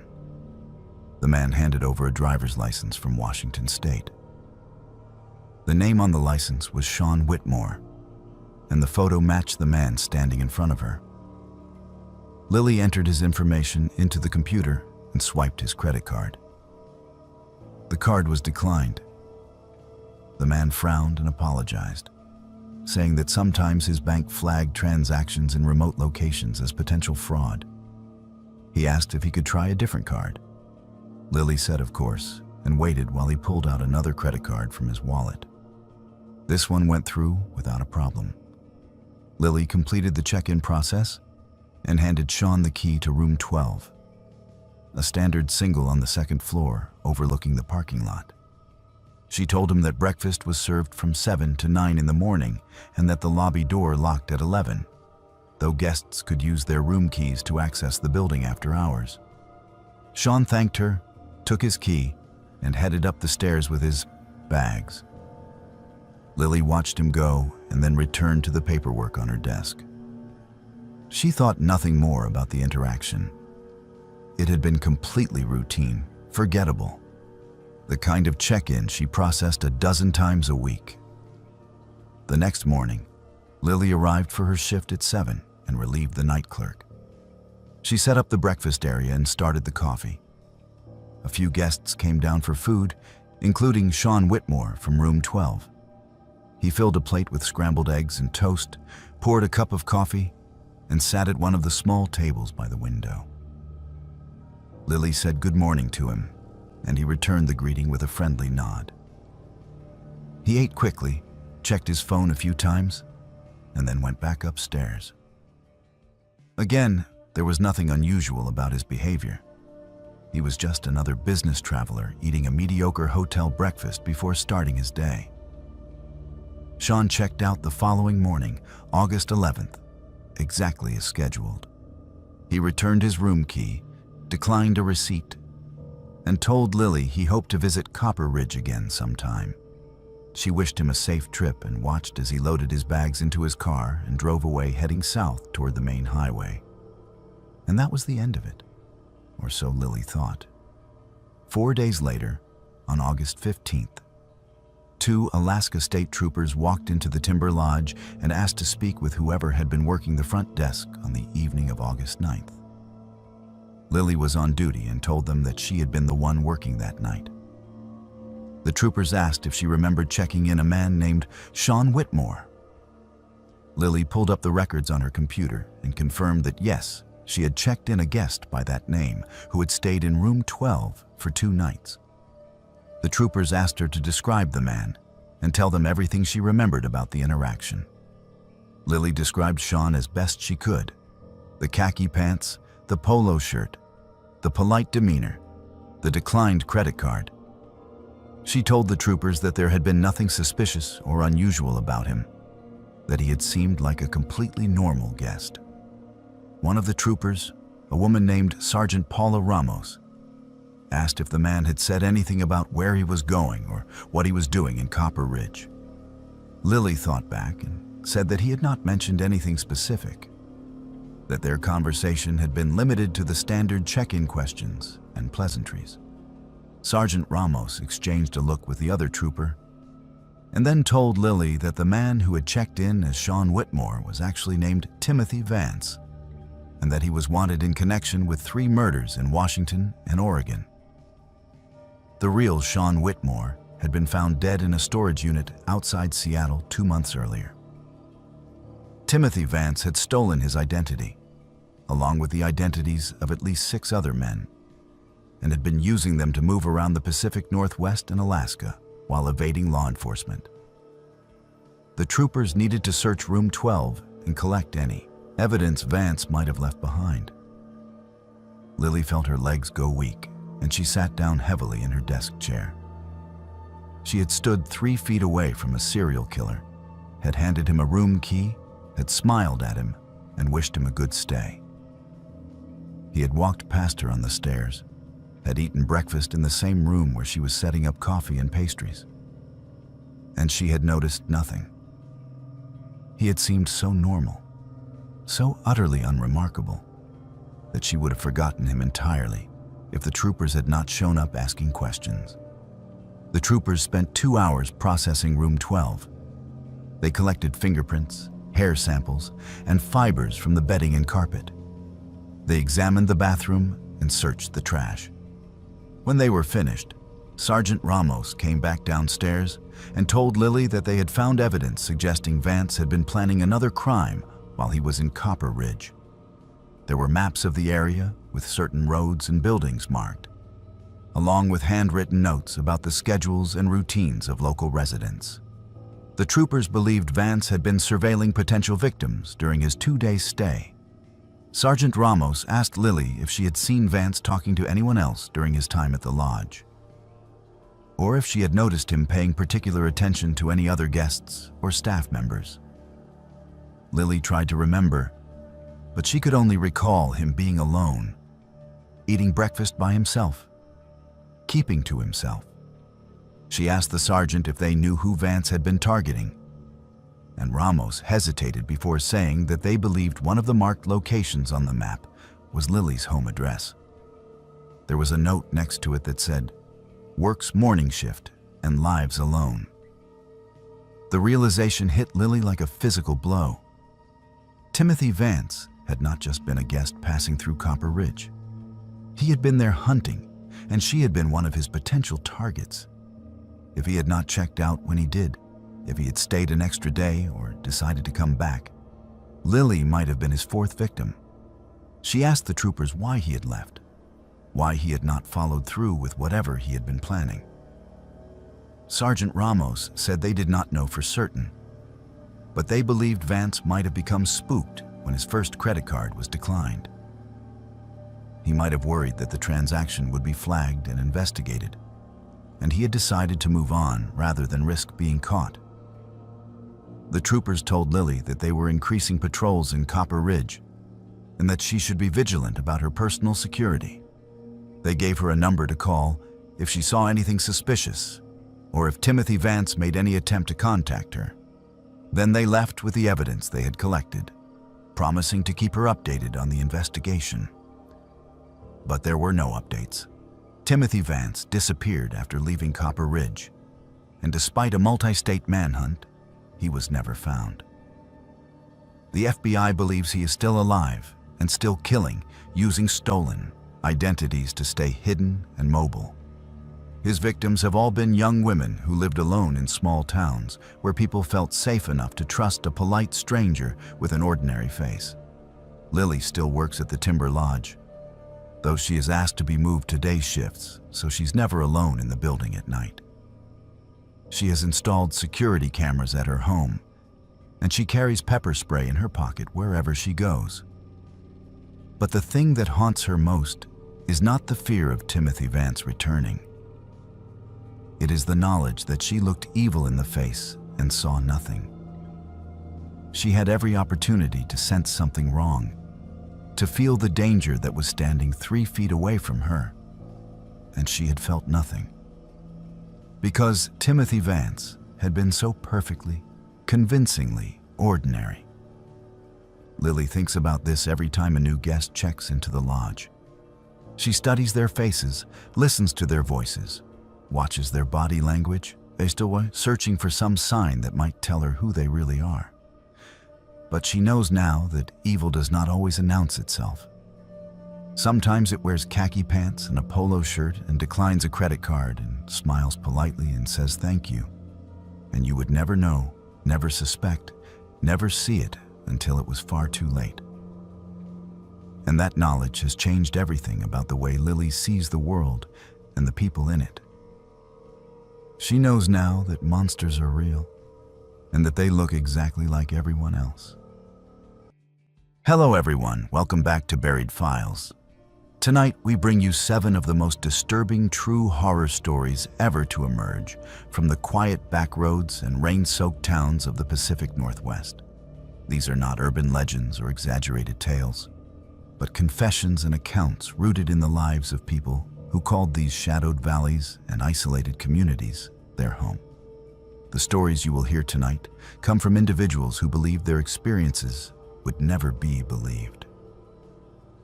And yet, each account is tangled with real names, local history, and unsettling details that only those who lived through them could share. Some of these encounters have left scars on entire communities. Some have resulted in investigations, and all have been pieced together from real witness testimony, public records, or never-before-heard confessions. From unsolved disappearances on snowbound highways to unnatural happenings in lonely cabins, these are the types of stories locals only whisper about when the rain is coming down hard and the fog erases the world outside. If authentic horror is what keeps you up at night, subscribe to Buried Files and ring the notification bell, because nothing we share here is rumor. These are the dark corners hiding in small towns you thought you knew. After you listen, share your own stories or theories in the comments below. Now, settle in as we open the files on the secrets the Pacific Northwest never wanted you to know.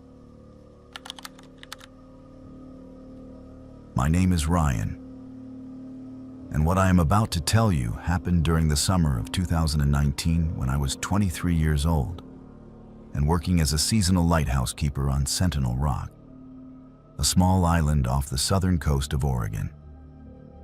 I had dropped out of college the previous spring after my father passed away, and I needed to get away from everything and everyone I knew. When I saw the posting for a lighthouse keeper position that required living alone on an island for 3-month stretches, it felt like exactly what I needed. The pay was decent, the work was straightforward. Most importantly, there would be nobody around to ask me how I was doing or tell me that time heals all wounds. Sentinel Rock Lighthouse sits on a jagged piece of land about 4 miles off the coast, accessible only by boat when the weather permits. The island itself is less than 2 acres of rock, scrub grass and wind-bent trees that look like they are trying to crawl away from the ocean. The lighthouse has been automated since the 1980s, but the Coast Guard still maintains a keeper on site during the summer months to handle maintenance, monitor equipment, and serve as an emergency contact point for fishing vessels in the area. The job was simple enough. I would check the light mechanism twice daily, maintain the foghorn system, keep the solar panels clean, document weather conditions, and perform basic repairs as needed. A supply boat came every Thursday to drop off food, fuel, and mail. And I had a radio to check in with my supervisor on the mainland each morning and evening. The first month passed without incident. I settled into a routine that felt almost meditative. I would wake at dawn, make coffee on the small propane stove in the keeper's cottage attached to the lighthouse base, and walk the perimeter of the island to check for debris or damage from the previous night. The mornings were usually foggy, and I grew to love the way the mist clung to everything and muffled all sound except for the waves and the gulls. After my morning radio check-in, I would spend a few hours on maintenance tasks, then make lunch and read or listen to music in the afternoon. Evenings were reserved for the sunset watch and my second radio check-in. By the time full darkness arrived, I was usually exhausted enough to fall asleep without thinking too much about the life I had left behind on the mainland. It was during my 6th week on the island that I started noticing things that did not fit into the patterns I'd come to expect. The first incident happened on a Tuesday morning in late July. I was making my usual walk around the island when I noticed boot prints in a patch of mud near the eastern cliff edge. They were not my prints. Mine were from hiking boots with a distinct waffle tread pattern. But these prints were from work boots with a smooth sole and a heel. They led from the rocky beach area up toward the cliff, but they did not lead back. I stood there for several minutes, staring at those prints and trying to make sense of them. The supply boat had come and gone 2 days earlier, and the crew never left the small dock area on the western side of the island. I wondered if perhaps the previous keeper had left something behind and returned briefly to retrieve it. But that made no sense. The prints were fresh, made within the last day or so based on how crisp the edges were. I followed the prints to the cliff edge and looked over. It was a sheer drop of maybe 80 feet to the rocks and churning water below. There was no way down and certainly no way back up. I told myself that I must have been mistaken about the prints, that maybe they were older than I thought, or that I had somehow made them myself and forgotten. But I knew that was not true. Those prints were not mine, and they had not been there the day before. I mentioned the boot prints during my evening radio check-in, keeping my tone casual and unconcerned. My supervisor, a man named Dale who worked out of the Coast Guard station in Newport, told me that the previous keeper had left in early May and that nobody had been on the island since I arrived except for the supply boat crew. He suggested that maybe I had seen animal tracks or natural formations in the mud that resembled boot prints. I did not argue with him, but I also did not believe him.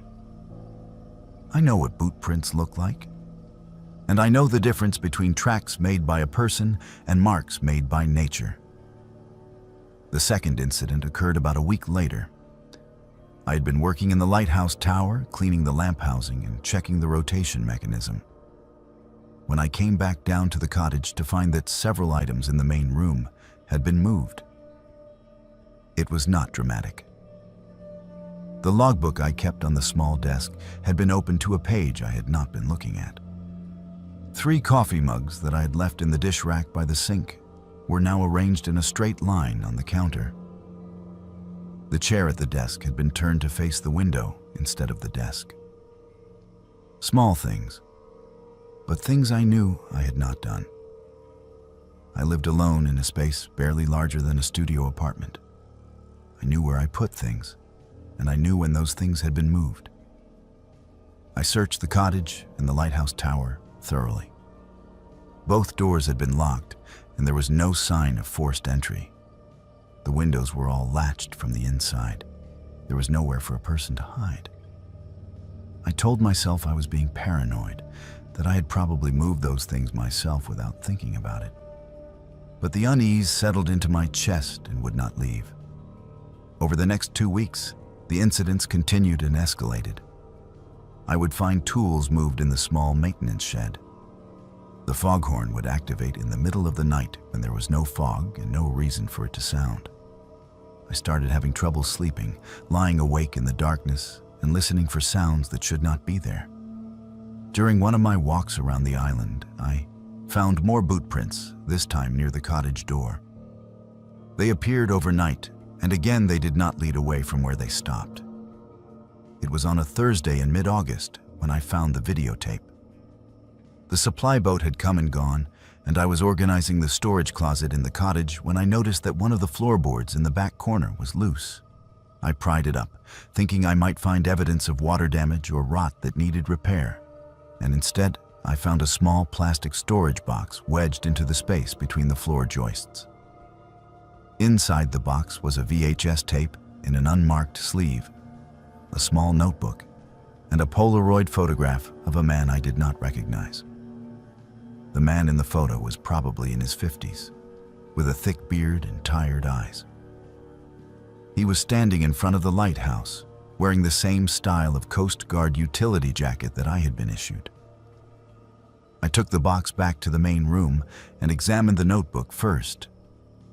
It was a personal journal, not an official log. The entries were dated from April through September of 1979. The handwriting was cramped and difficult to read, but I managed to make out enough to understand that the author was a lighthouse keeper named Martin Carver, who had worked on Sentinel Rock during that season. The early entries were mundane observations about weather, maintenance tasks, and the isolation. But as the weeks progressed, the tone shifted. Carver wrote about feeling watched, about hearing footsteps on the tower stairs when he knew he was alone, about finding objects moved and doors opened that he had locked. In the final entries, his handwriting became more erratic. He wrote about visitors who came at night when the fog was thick, about figures he could see moving outside the cottage windows, but who left no footprints in the daylight. The last entry was dated September 18, 1979. It read, "They are here again tonight. I can hear them on the stairs. I do not think they are human. I do not think they want me here. If anyone finds this, do not stay on this island after dark. Do not watch the fog." My hands were shaking as I set the notebook aside and picked up the VHS tape. I did not have a way to play it on the island. There was no television, no VCR, nothing but the radio and my own battery-powered devices. But I knew I would not be able to let it go. I needed to see what was on that tape. The rest of that day passed in a blur of anxiety and anticipation. I completed my tasks mechanically, barely paying attention to what I was doing. During my evening radio check-in, I asked Dale if he knew anything about a keeper named Martin Carver, who had worked on Sentinel Rock in 1979. There was a long pause before Dale responded. He told me that Carver had been found dead at the base of the eastern cliffs in late September of that year. The official report had ruled it an accidental death, suggesting that Carver had lost his footing and fallen, but the report had been marked as inconclusive due to some unexplained circumstances. Dale did not elaborate on what those circumstances were, and I did not push him. But I could hear something in his voice, a hesitation that told me there was more to the story than he was willing to share over the radio. That night, I could not sleep. I lay in my bed in the small cottage bedroom, listening to the wind and the waves and the creaking of the lighthouse structure. Around 2 in the morning, a thick fog rolled in from the ocean. I could hear the foghorn activate automatically, its low, mournful sound cutting through the darkness at regular intervals. And then I heard something else. Footsteps on the metal stairs of the lighthouse tower. Slow, deliberate footsteps climbing from the base toward the lamp room at the top. I sat up in bed, my heart hammering in my chest. I told myself it was the wind, or the structure settling, or some combination of normal sounds that my exhausted mind was interpreting as footsteps. But I knew better. I had lived on that island for 2 months. I knew every sound the lighthouse made, and this was not one of them. These were footsteps, and they were climbing the stairs. I grabbed the heavy flashlight I kept beside my bed and made my way to the door that connected the cottage to the lighthouse base. My hands were trembling so badly that I could barely turn the handle. The door opened into darkness. The footsteps had stopped, but I could feel something in that darkness, something that did not belong. I raised the flashlight and shone it up the spiral staircase. For a moment, I saw nothing. And then, perhaps 30 feet up the stairs, I saw them. Figures, multiple figures, standing motionless on the stairs. They were human-shaped, but there was something profoundly wrong about the way they stood, the way they held themselves. They did not move. They did not make a sound. They simply stood there in the beam of my flashlight, and I understood with absolute certainty that they were aware of me. I slammed the door shut and locked it.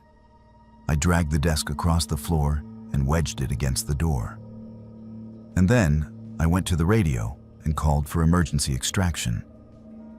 I told Dale that I needed off the island immediately, that I would not spend another night there under any circumstances. He tried to calm me down, tried to get me to explain what was happening, but I could not find the words. All I could say was that I needed off the island, and I needed off now. The Coast Guard sent a boat at first light. The fog had cleared by then, and when I opened the door to the lighthouse base and looked up the stairs, there was nothing there. No figures, no evidence that anyone or anything had been present. But I did not care. I grabbed my personal belongings, left everything else, and got on that boat without looking back. I never returned to Sentinel Rock. I turned in my resignation the same day I reached the mainland.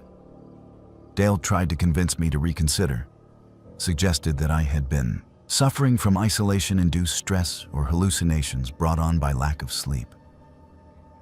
But I knew what I had seen, and I knew what Martin Carver had written in that journal.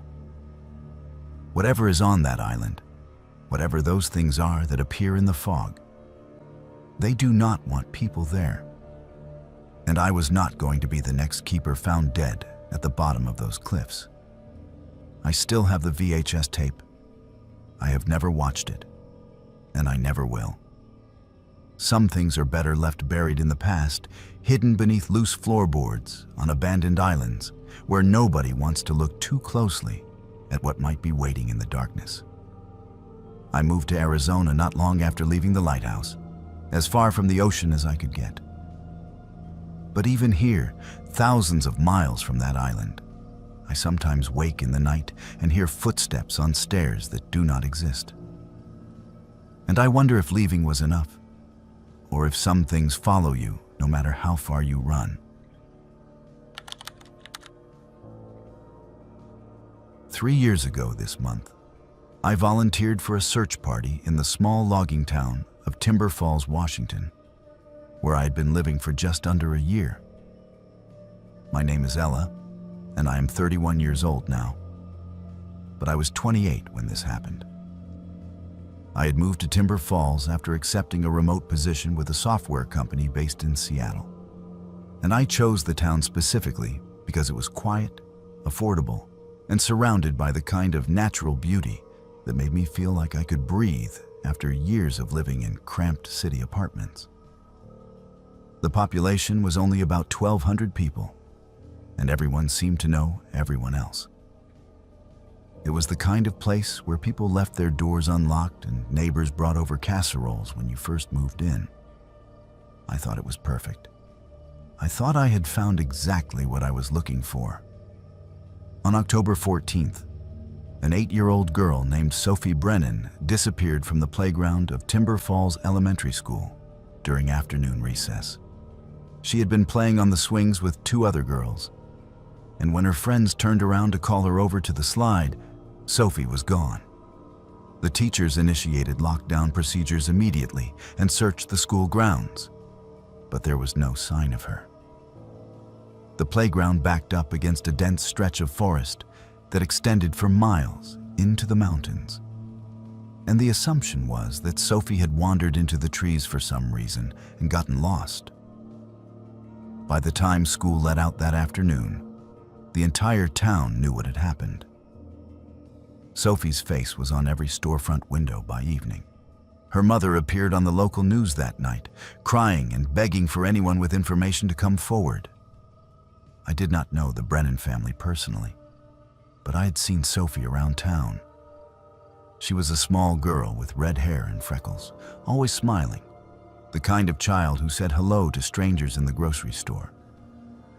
The idea that she was out there somewhere in those woods, alone and scared, was unbearable. So when the call went out for volunteers to join the organized search effort the next morning, I did not hesitate.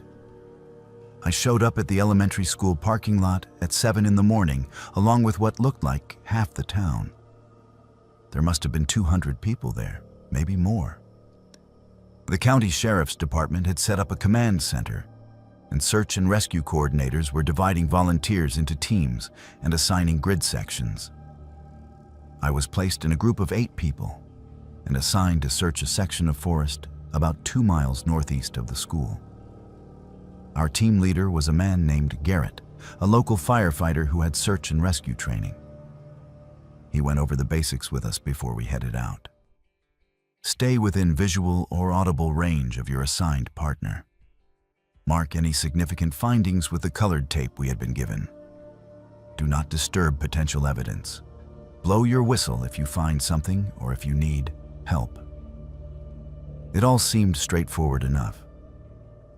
My assigned partner was a man who introduced himself as Carter. He was probably in his mid-30s, tall and lean, with the kind of weathered skin that comes from spending most of your life outdoors. He told me he worked at one of the lumber mills outside town and that he had lived in Timber Falls his entire life. He seemed friendly enough, maybe a little intense, but I attributed that to the situation. Everyone was on edge. Our section of the search grid started at a fire road and extended deep into old-growth forest, where the canopy was so thick that the ground beneath was perpetually dim and damp. We moved slowly, calling Sophie's name every few minutes and scanning the ground for any sign of disturbance or tracks. The other members of our team spread out in a line, each pair maintaining their assigned spacing. For the first hour, we found nothing. Just trees and ferns, and the occasional startled deer. Carter barely spoke except to suggest we move in a particular direction or to point out areas that looked like they might be worth examining more closely. I noticed that he kept suggesting we push deeper into the forest, beyond the boundaries of our assigned grid. When I mentioned that we were supposed to stay within our section, he said that the grids were just guidelines and that we needed to cover as much ground as possible while we still had daylight. By mid-morning, we had moved far enough from the fire road that I could no longer hear the other search teams.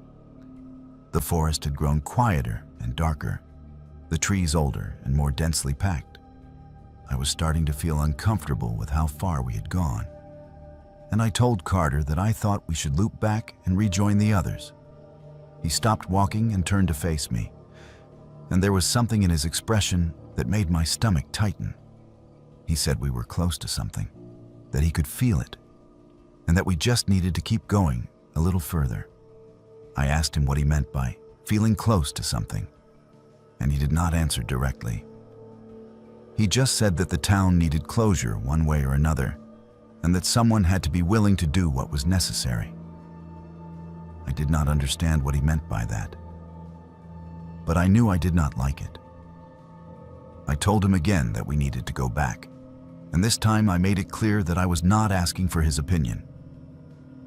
He stared at me for a long moment, and I became acutely aware of how alone we were. There was nobody within shouting distance.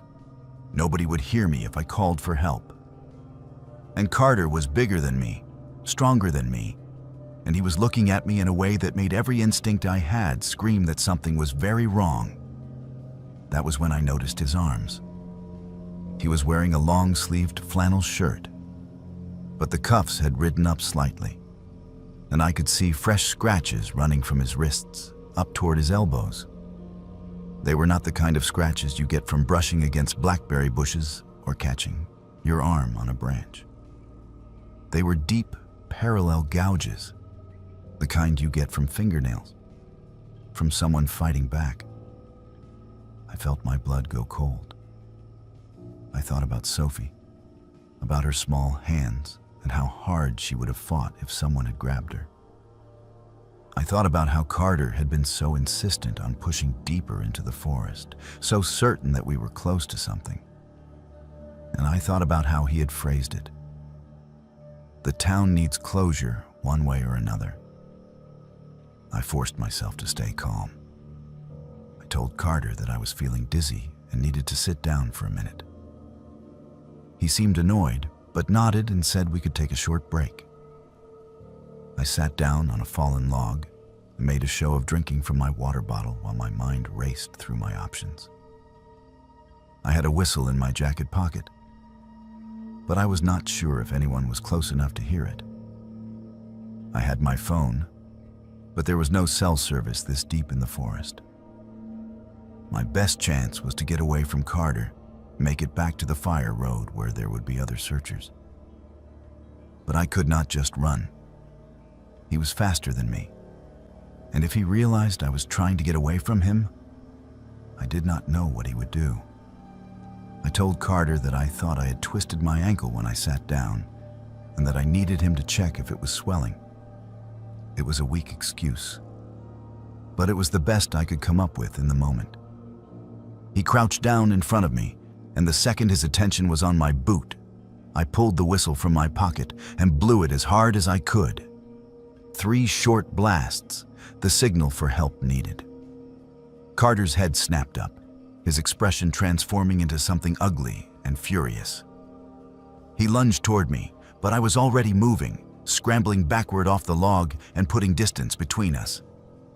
I blew the whistle again, over and over, backing away from him and screaming for help at the top of my lungs. I do not know if he would have caught me if I had been alone. But the whistle worked. I heard voices responding, heard people crashing through the underbrush toward us. Carter must have heard them too, because he stopped advancing and just stood there, his hands clenched into fists at his sides.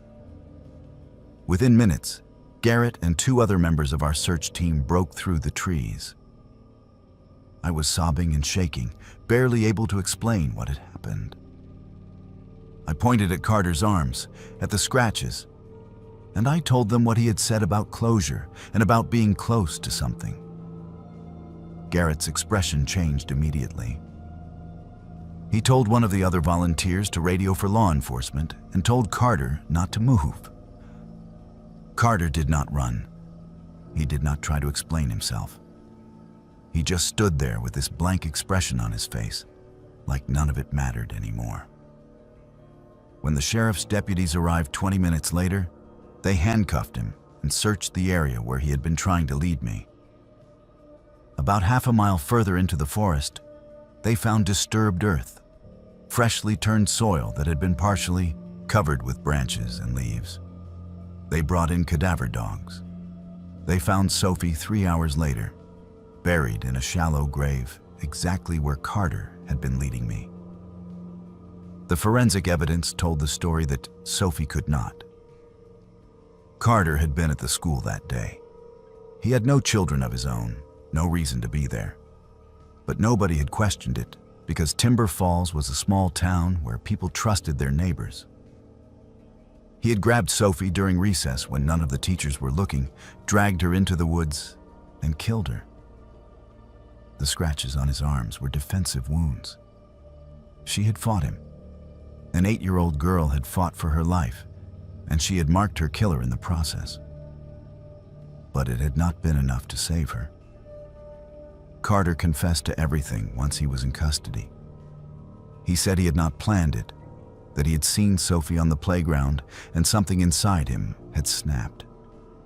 He said he volunteered for the search party because he wanted to make sure her body was found in a way that would not lead back to him.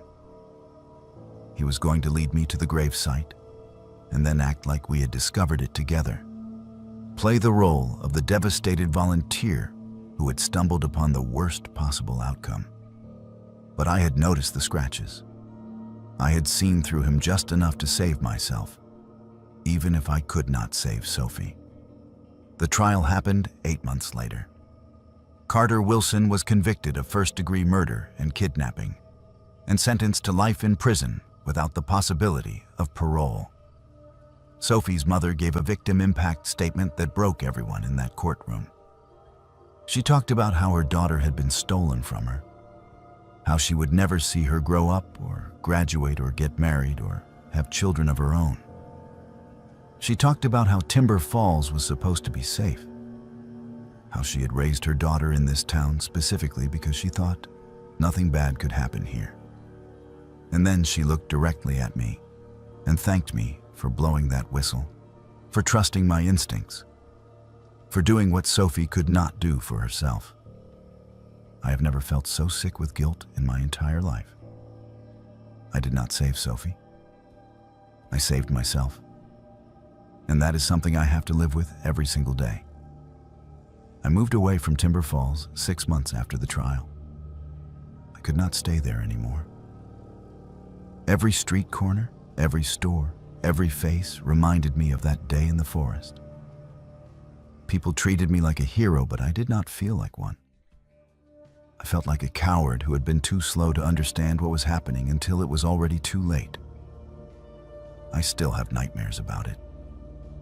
In my dreams, I am back in those woods, and I am following Carter deeper and deeper into the trees. And I never blow the whistle. I just keep walking until we reach that disturbed earth.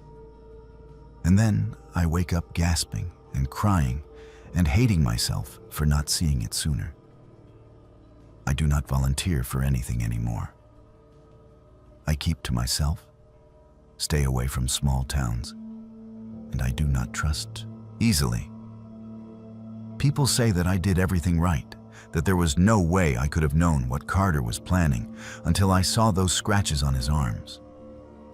But they are wrong. I should have known. I should have felt it earlier. And maybe if I had, Sophie Brennan would still be alive. That is the truth I carry with me.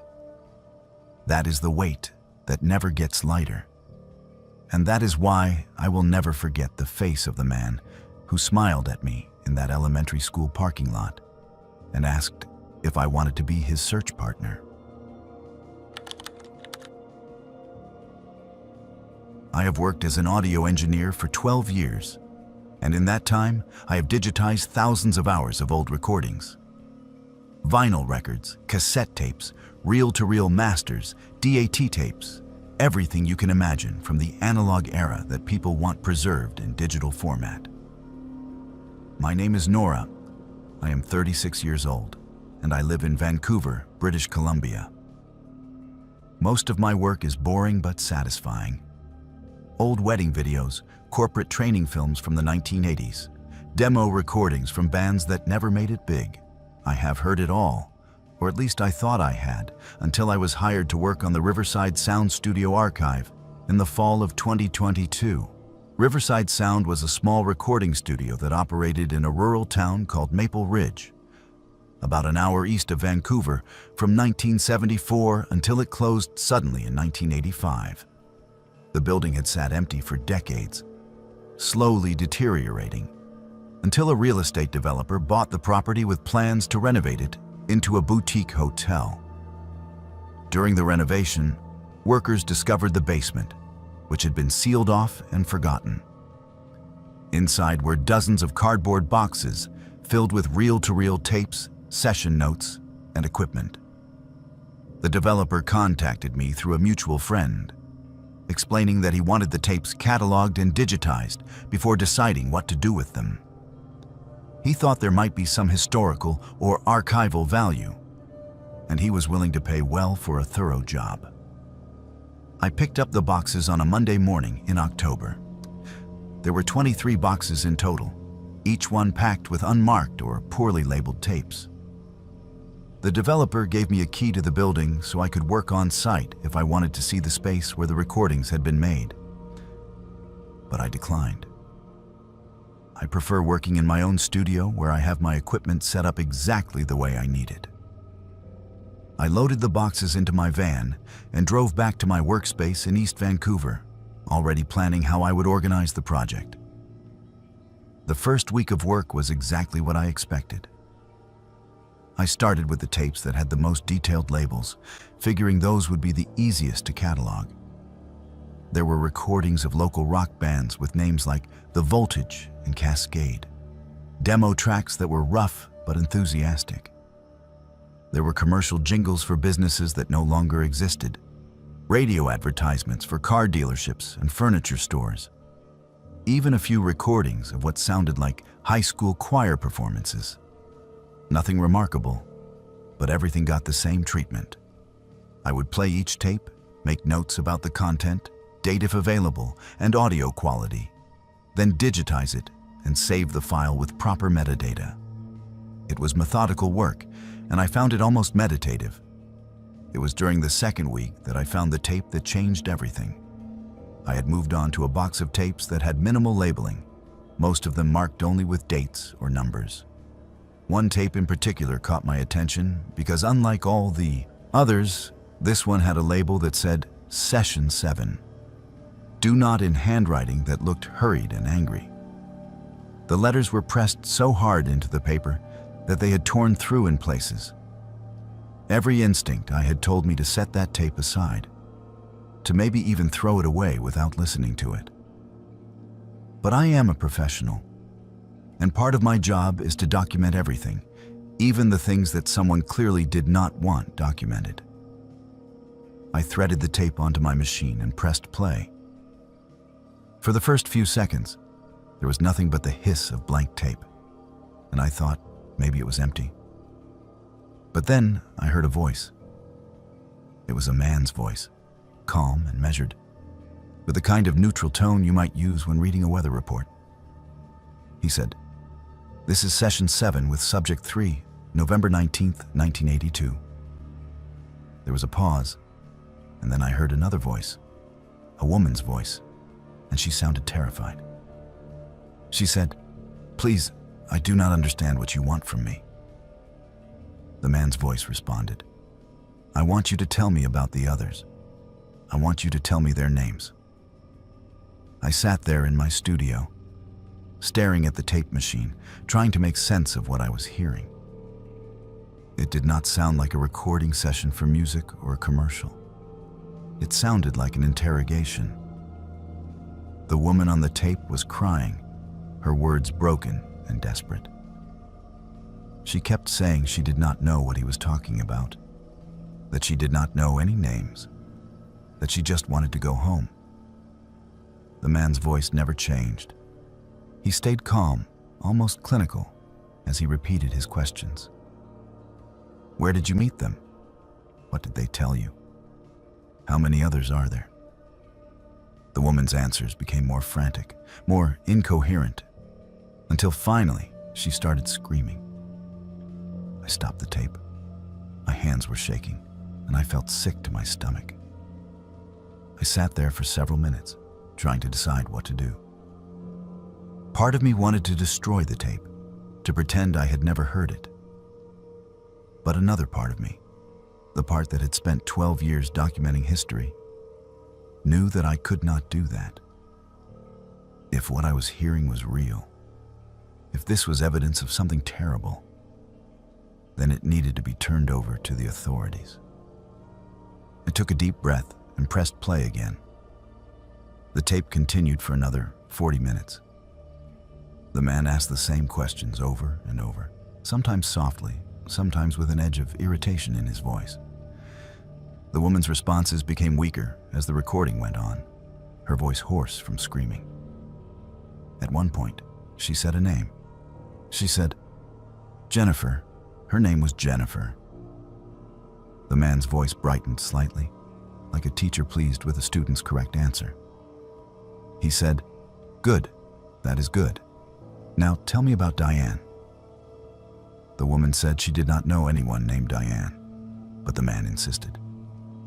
He said, "You knew her. You all knew each other. That is how this works." Near the end of the tape, the woman stopped responding altogether. I could hear her breathing, ragged and shallow, but she did not speak. The man's voice continued, asking questions into the silence. And then, just before the tape ran out, he said something that made my blood run cold. He said, "I think that is enough for today. We will try again with the next one. There are always more." The tape hissed into silence, and I sat there staring at the machine, my mind trying to process what I had just heard. I immediately started searching through the rest of the tapes, looking for anything else labeled Session. I found 2 more.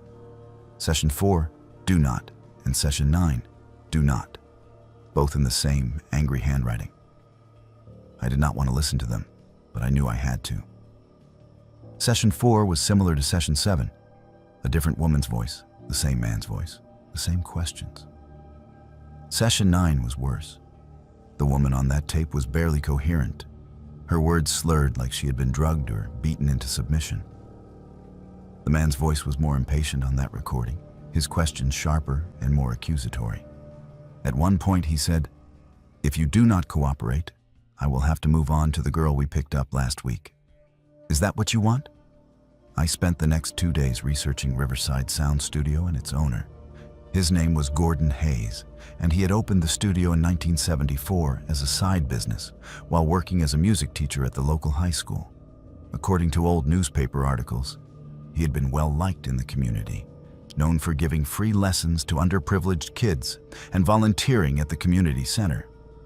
The studio closed in 1985 with no explanation.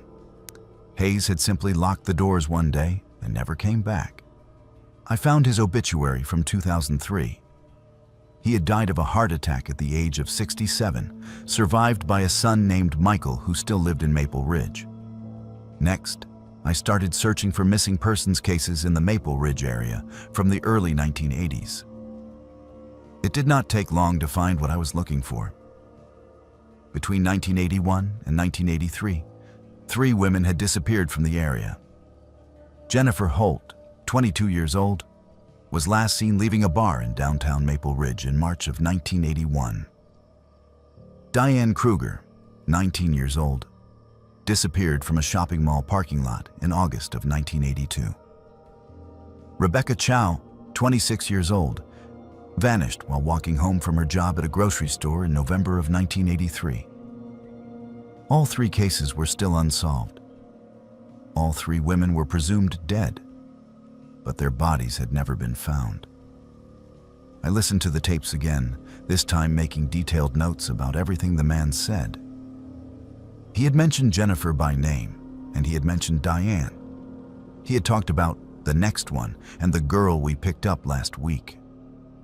The dates on the tape labels matched the timeline of the disappearances.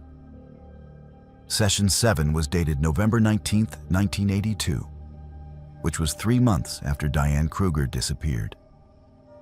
The voice on that tape could have been Diane. I had no way to know for certain, but the more I listened, the more convinced I became that I was hearing the final hours of women who had been taken, interrogated, and murdered. I contacted the Royal Canadian Mounted Police on a Thursday morning. I spoke to a detective in the Major Crimes Unit and explained what I had found. He was skeptical at first, which I understood. A box of old tapes from a defunct recording studio does not exactly scream credible evidence. But when I played portions of the recordings over the phone, his tone changed. He told me not to touch anything else, not to listen to any more tapes, and that someone would be at my studio within the hour. 2 detectives arrived and took possession of all 23 boxes. They asked me questions for over 2 hours, documenting everything I had done since receiving the tapes, every tape I had listened to, every note I had made. One of the detectives, a woman named Constable Reeves, told me that they would have the recordings analyzed by forensic audio specialists and that they would compare the voices on the tapes to any existing recordings of the missing women. She also told me that I might be called as a witness if the case ever went to trial, though she warned me that it was unlikely given how much time had passed and the fact that the main suspect was already dead. The RCMP executed a search warrant on Gordon Hayes' former property in Maple Ridge 2 weeks later. Using ground-penetrating radar and cadaver dogs, they found human remains buried in 3 separate locations on the property. Dental records confirmed that the remains belonged to Jennifer Holt, Diane Kruger, and Rebecca Chow. All 3 women had been dead for over 40 years. The tapes I had found were the only evidence that explained what had happened to them in their final days. The case made national news. Gordon Hayes was identified posthumously as a serial killer who had used his recording studio as a cover for abducting and torturing women. His son Michael, who was 62 years old and had been living quietly in Maple Ridge for his entire life, was questioned extensively, but never charged with any crimes. He claimed he had no knowledge of what his father had done, that he had never been allowed in the basement of the studio, and that his father had always told him the space was for equipment storage only. The police believed him. There was no evidence to suggest he had been involved. I have not been able to work on any audio project since turning over those tapes. Every time I sit down at my equipment, every time I press play on a recording, I hear that man's calm, clinical voice asking his questions. I hear those women begging for their lives. I know that what I did was important, that I gave those families closure and brought a monster's crimes to light even after his death. But it doesn't make it easier. It does not make the nightmares stop. I cannot listen to anything anymore without wondering what horror might be hiding in the silence between the words. The night it snowed in late April was the night I saw something I still cannot explain, and I have spent the last 5 years trying to convince myself that it was not real. My name is Aiden. I am 29 years old, and I work for the Washington State Department of Transportation as a highway maintenance technician. Most people do not think much about who keeps the mountain passes clear during bad weather. But it is people like me, working overnight shifts in the middle of nowhere while everyone else is safe at home. I took the job right out of high school because it paid well and did not require a college degree, and for the most part, I have never regretted it. But that night in April of 2020 changed something in me. It made me afraid of the dark in a way I have not been since I was a child. I was assigned to work the overnight shift on Stevens Pass, which is a stretch of US Route 2 that cuts through the Cascade Mountains between the towns of Leavenworth and Skycomish. It is one of the more challenging routes in the state because the elevation reaches over 4,000 feet and the weather can turn dangerous without warning. Most of the winter crews get pulled off the pass by mid-April when the snow finally starts to melt and the avalanche risk drops. But that year, we had a late-season storm system move through that dumped another 8 inches of heavy, wet snow on the pass. I was sent out alone in one of the big maintenance trucks, the kind with a plow blade on the front and a salt spreader on the back, to keep the highway clear overnight while the storm worked its way through the mountains. I left the maintenance yard in Skycomish around 11 at night. The snow was already coming down hard, thick flakes that stuck to the windshield faster than the wipers could clear them. I radioed dispatch to confirm that I was heading up the pass and that I would check in every 2 hours as required. The dispatcher, a woman named Rita, who had been working the overnight shift for as long as I had been with the department, told me to be safe and that she would have coffee waiting when I got back in the morning. I had done this route dozens of times before, and I was not worried. It was just snow, just another shift, just another night on the mountain. The highway was empty. No cars, no trucks, nothing but me and the snow and the darkness beyond the reach of my headlights. I worked my way up the pass slowly, dropping salt and scraping the snow off the pavement with the plow blade. The radio crackled with static occasionally, but otherwise, it was quiet. I had music playing through my phone, connected to the truck's speakers, some classic rock station that helped break up the monotony of driving the same stretch of road back and forth for hours. By the time I reached the summit around 1 in the morning, the snow had started to ease up a little. I could see maybe 50 feet ahead instead of just 20, and I was starting to think that the worst of the storm had already passed through. That was when I saw her standing in the middle of the road. I hit the brakes hard, and the truck slid a little on the fresh snow before coming to a stop maybe 30 feet from where she stood. My first thought was that someone had been in an accident, that a car had gone off the road, and this person had climbed back up to the highway looking for help. But as I sat there staring through the windshield, I realized that something was very wrong. She was a girl, maybe 16 or 17 years old, wearing only a thin white nightgown that was soaked through from the snow. She was barefoot. Her feet were planted in 6 inches of snow, and she was not moving, not shivering, not reacting to the cold at all. She was just standing there in the middle of the highway, staring at my truck. I grabbed the flashlight from the center console and opened the door, calling out to her as I climbed down from the cab.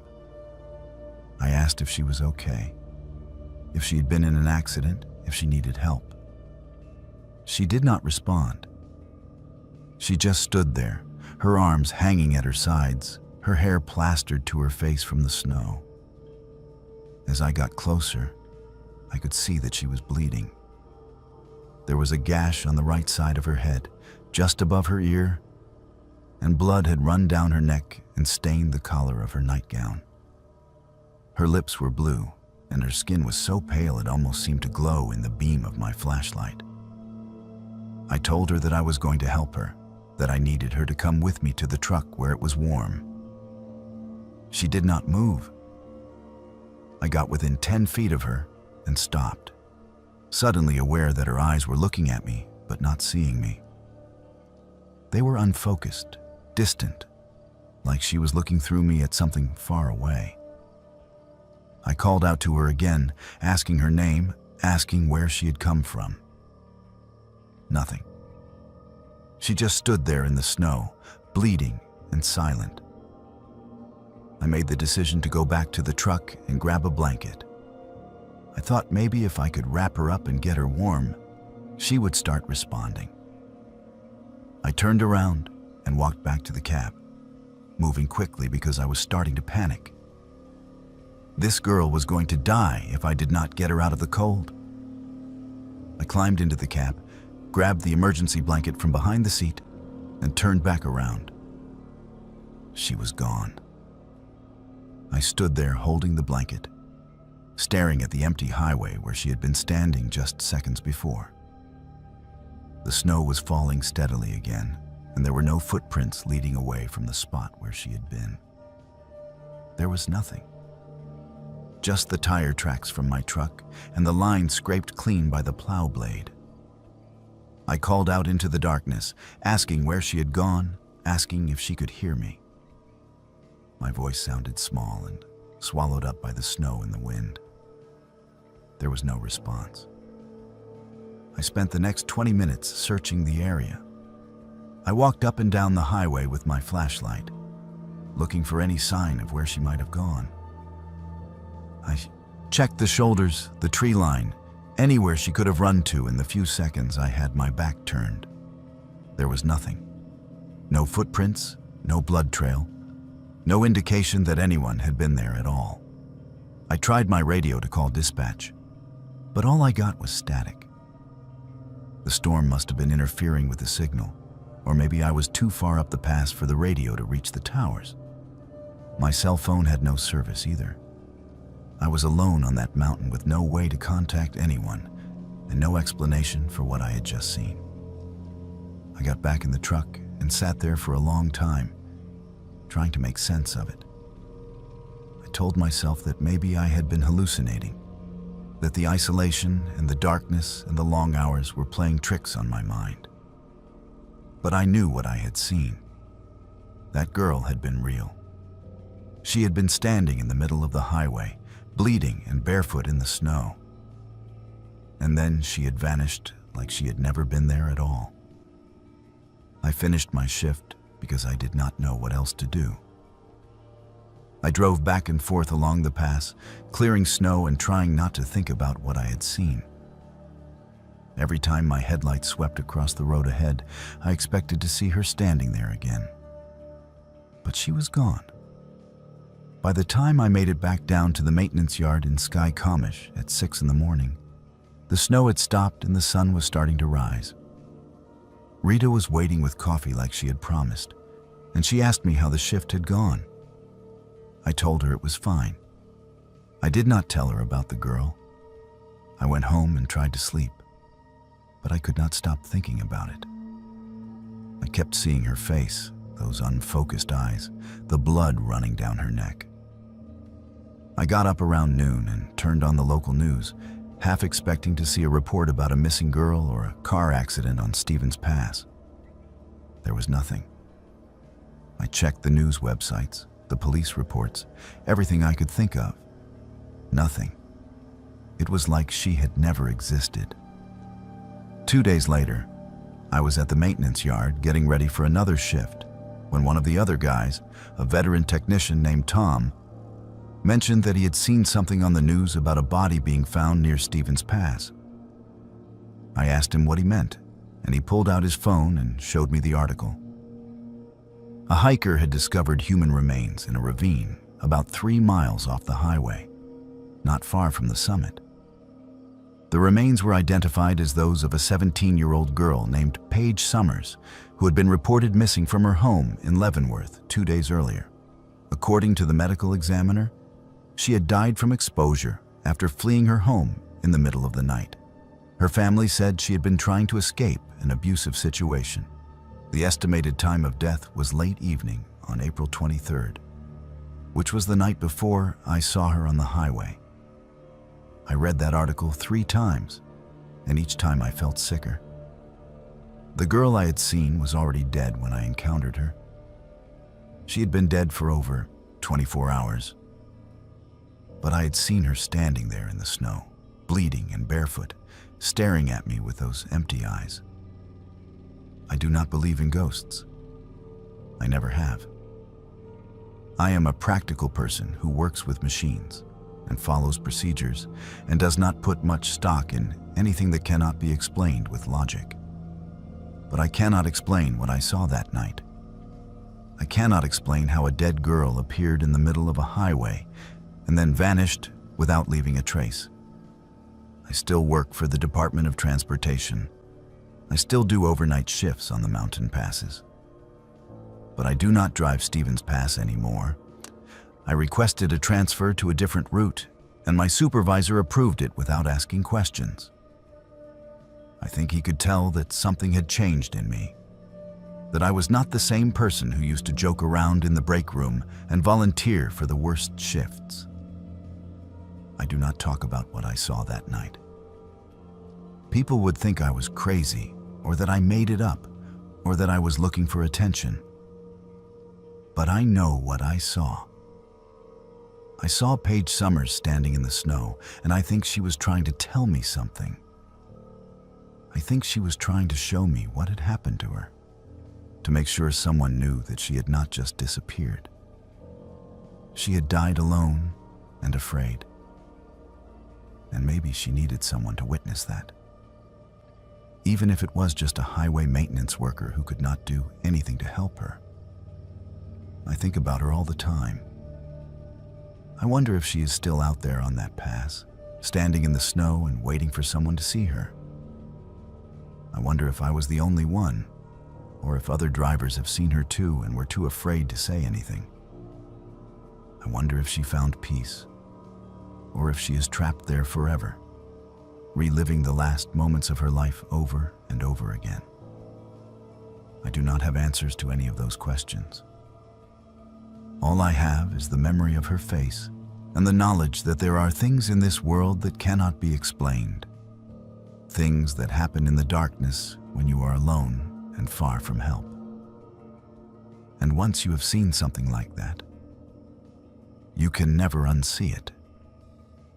It stays with you, like a shadow that follows you everywhere you go, reminding you that the world is stranger and more terrible than you ever imagined.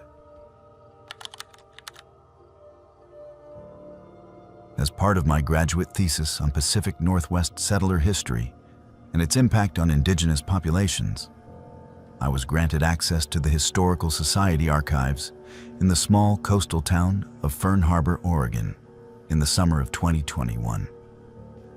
My name is Claire. I am 33 years old now, and I hold a master's degree in American history from Portland State University. What I discovered during my 3 months of research in that town fundamentally changed not only my thesis, but my entire understanding of how communities protect themselves from the truth. This is a story about silence, about collective amnesia, and about the horrors that people will bury when confronting them becomes too painful. Fern Harbor is a town of approximately 800 people situated on a rocky stretch of coastline about 90 miles south of Portland. It was founded in 1847 by Euro-American settlers who established a fishing and timber economy that persists to this day. The town has that postcard-perfect quality that attracts tourists during the summer months.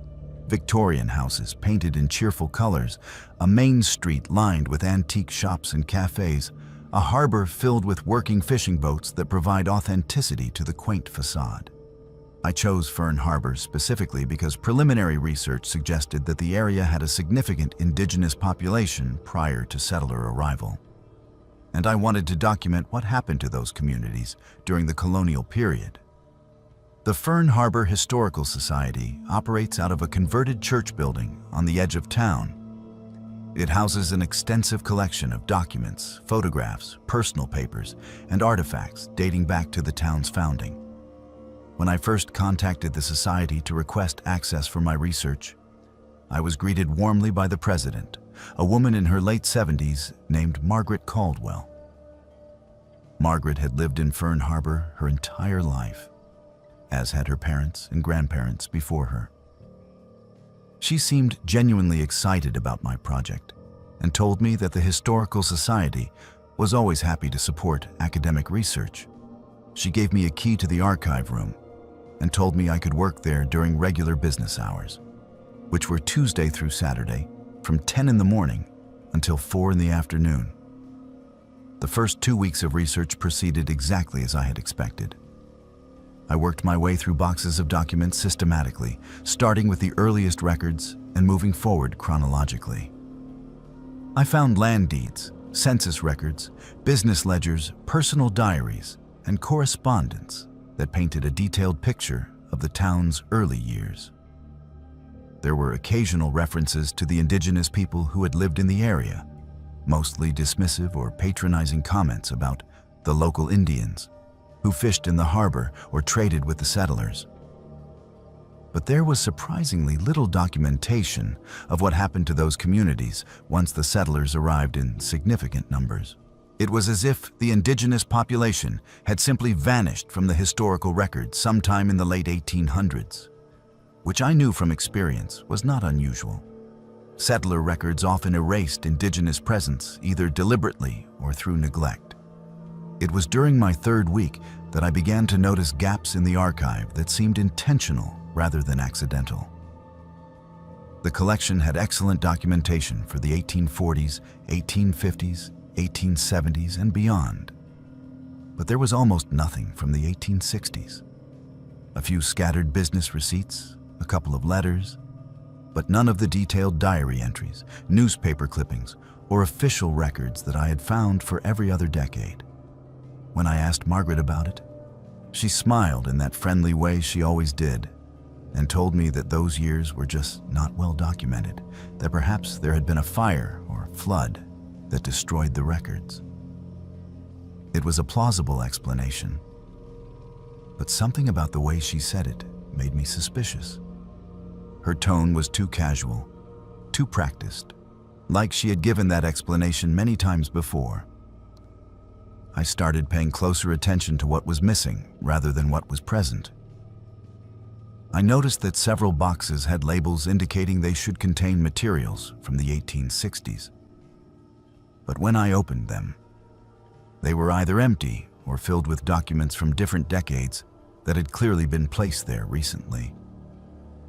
I found references in letters from the 1870s to events that had occurred during the difficult years, or when the school was operating, but no explanation of what those references meant. It was like trying to read a book with entire chapters torn out, and the remaining text carefully edited to avoid mentioning what had been removed.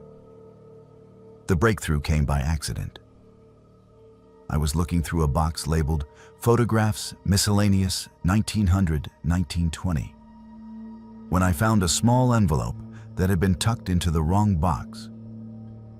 Inside were 5 black and white photographs, slightly faded but still clear enough to see the details. They showed a large wooden building that looked like a dormitory or boarding house surrounded by a high fence. In front of the building stood rows of children, all of them appearing to be indigenous based on their features and the traditional clothing some of them wore. The children looked thin and serious, none of them smiling. Standing behind them were several white adults, stern-faced men and women who I assumed were teachers or administrators. Written on the back of one of the photographs in careful handwriting was a date: June 1863, Fern Harbor Indian School. I sat there staring at those photographs for a long time, my heart pounding. I knew what I was looking at. During the mid to late 1800s, the federal government and various religious organizations established boarding schools designed to assimilate indigenous children into Euro-American culture. These schools were often brutal places where children were forbidden from speaking their languages, practicing their religions, or maintaining any connection to their cultures. Many children died in these institutions from disease, malnutrition, and abuse. But the Fern Harbor Indian School was not in any of the historical records I had studied. It had been completely erased from the official history of the town. I continued searching and found more evidence hidden in unlikely places. A ledger tucked into a box of property records that documented expenses for the school between 1861 and 1867. Entries for food purchases that were inadequate for the number of children the photographs suggested were housed there. Entries for medical supplies that consisted mostly of laudanum and carbolic acid. And most damning of all, a handwritten list of names with dates beside them. Dozens of names, all of them indigenous names, all of them with dates ranging from 1862 to 1866. Next to each name was a single word indicating cause of death: fever, consumption, influenza, accident. The list went on for 3 pages. I counted 47 names total, all children based on the ages noted beside their names. The youngest was 4 years old. The oldest was 15. I made copies of everything I found and then went looking for Margaret. I found her in the main office, filing paperwork and humming softly to herself. When I showed her the photographs and asked her about the Fern Harbor Indian School, the expression on her face changed completely. The friendly warmth disappeared, replaced by something hard and defensive.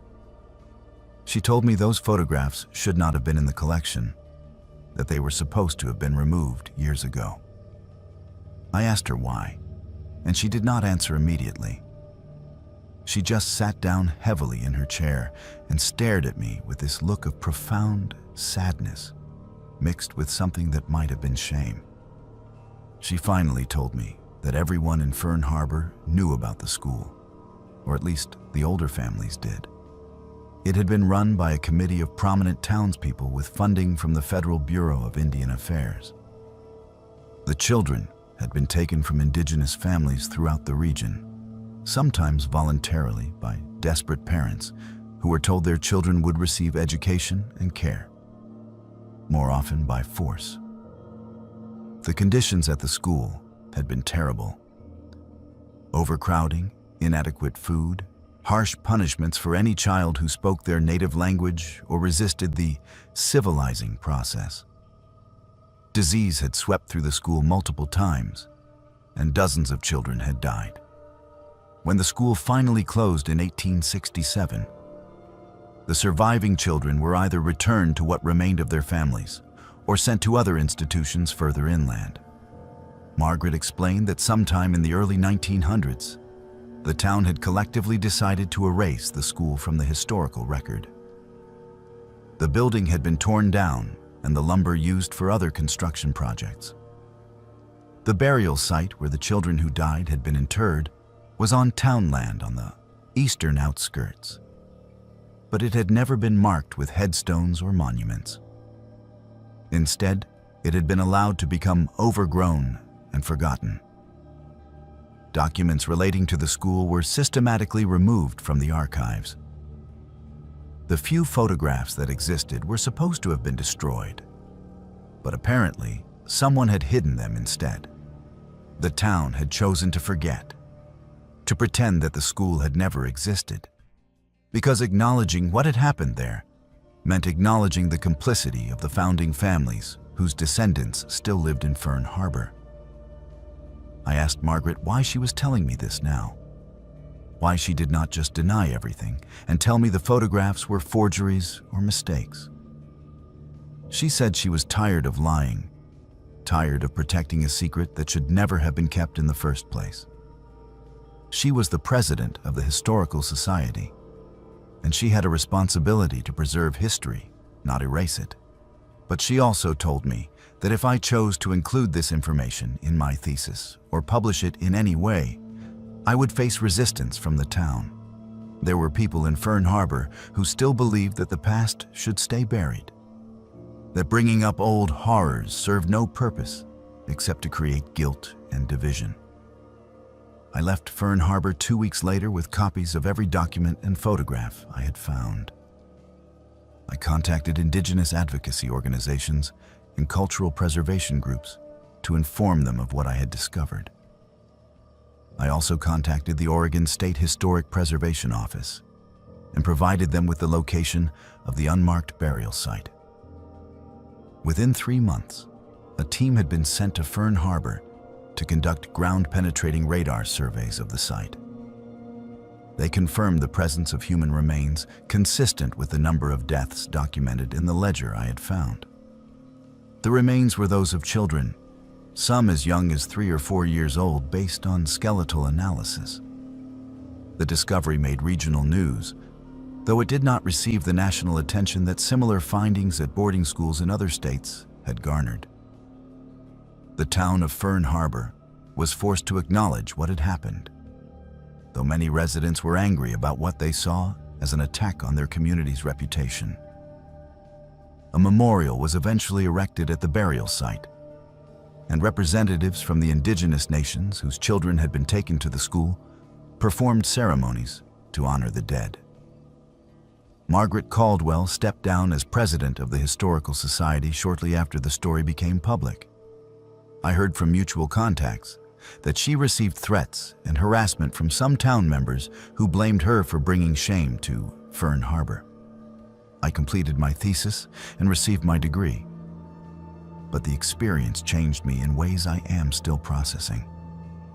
I learned that history is not just about what is recorded, but about what is deliberately hidden. I learned that entire communities can agree to forget atrocities when remembering becomes uncomfortable, too threatening to the narratives they have built about themselves. And I learned that sometimes the most important work a historian can do is not discovering new information, but uncovering the information that someone worked very hard to destroy. I think about those children often. I think about their names, carefully written in a ledger by someone who saw them only as entries to be documented and filed away. I think about their faces in those photographs, solemn and afraid, staring into a camera held by people who had taken everything from them.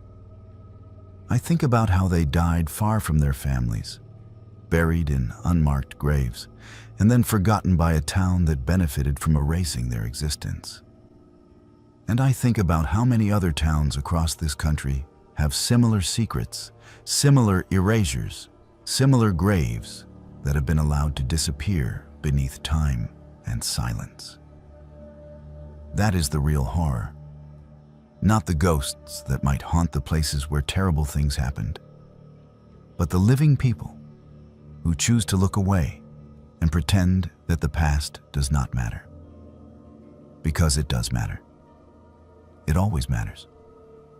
And the dead deserve to be remembered, even when remembering is painful. I took the night shift job at the salmon cannery because it paid double what any restaurant gig in town could offer. And I thought I could handle the hours if it meant getting out of debt before winter hit. My name is Tristan. I am 26 years old, and I grew up in Cordova, Alaska, a place where the fishing season means everything. And small town secrets are just part of life. What I discovered in that ancient, rumbling building at the edge of the water for weeks, alone among a handful of exhausted men and women, would haunt me longer than any story I heard from the old-timers in the bar. I am not someone who jumps at shadows. That grew out of me fast in a town where the mountains close in and the wind shakes the walls until you think the whole town might slide into the ocean. But it only takes one night, one moment, to learn how quickly things can go sideways when money and silence are more powerful than justice. The cannery had been operating for close to a century, built by long-gone men whose names were painted on faded boards hanging over skeleton machinery nobody dared to replace. My crew was 5 deep. Nolan, who had worked at that place 15 years and barely spoke. Paige, younger than me and always looking terrified of the foreman. 2 other guys named Mac and Phil, who mostly kept to themselves. And me, filling the spot left vacant by someone who had walked off the job after a week and left all his gear behind. The graveyard shift ran from 8 at night to 6 in the morning, a stretch of hours that felt longer than a full day, eating up your sense of time until you forgot what hour it was unless you glanced at the wall clock above the break room. Most nights were a blur of noise so constant you stopped hearing it. Conveyor belts rattling, gears grinding, the wet slap of fish hitting stainless steel, the occasional curse or shouted warning when a crate shifted wrong and almost took someone's hand off. You learned quick that half the rules posted on the wall would only slow you down. The other half kept you breathing. The accidents were known but rarely talked about. Everyone heard stories. Losing a finger, lacerating an arm, a man crushed under a pallet during a botched forklift job. If anyone asked about complaints or legal trouble, the foreman would snarl and remind you that in a place this small, you either worked here or you starved. The older guys like Nolan kept their heads down and did not say much to anyone except the foreman, who favored them with a nod and first pick of the overtime. Paige had only been working 2 weeks when it happened. We had just hit midnight, the machinery slick with water and fish oil, the smell of metal biting through everything else. I was monitoring the packing line when Paige screamed. I looked over to see her hand caught between a shifting conveyor and the heavy steel gear where the conveyor belt looped back under the sorting table. The sound, high, desperate, unmistakable, was drowned out almost immediately by the rest of the line. But I saw Nolan react before I could move. Slamming the emergency stop so hard, he cracked the plastic casing. Everything shut down except Paige's screaming. Her hand was mangled but not severed, blood already pooling beneath the conveyor. The foreman barreled over, yelling at Nolan and me to back off, snapping at Paige to hold tight, don't move. Voice so gruff, it sounded like anger. For a split second, I thought he was about to call an ambulance, or at least move to help Paige.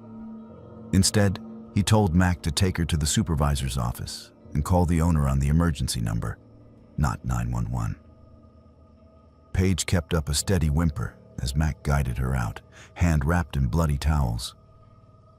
The next hour was a frozen, miserable haze. Work stopped. Nolan sat with his head in his hands. Phil paced nervously, checking the loading docks every few minutes, and I just stood there waiting for the sirens that never came. The owner showed up quickly, too quickly for someone living outside town, and headed straight into the office where Paige was waiting. Paige had stopped crying by then, her face so pale I thought she might faint. The owner spent 30 minutes behind closed doors with her. Nobody else was called in. No paramedics, no police, just the owner, the supervisor, and a girl whose hand looked broken in 3 places. When they finally emerged, Paige was quieter, her eyes downcast. The owner put her in his truck and drove off toward the outskirts of town, leaving Mac and Nolan looking as uneasy as I felt. The foreman announced Paige had quit and that someone else would take her place tomorrow. The machinery was fixed and cleaned by dawn, and when the morning crew came in, there was no sign anything had happened except a single blood-stained towel stuffed in the trash. It stuck with me.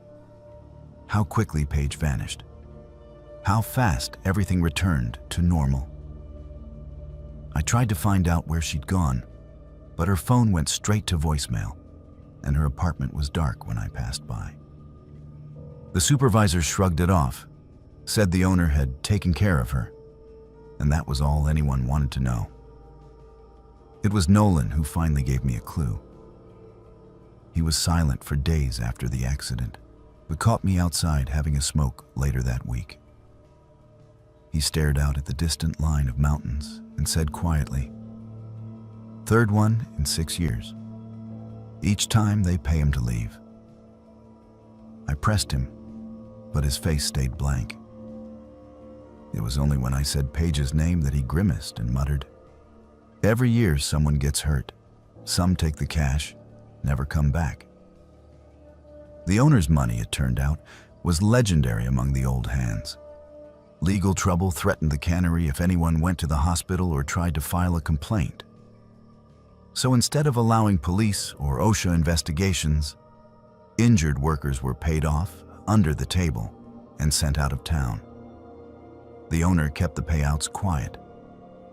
Nobody talked about it openly, but everyone knew.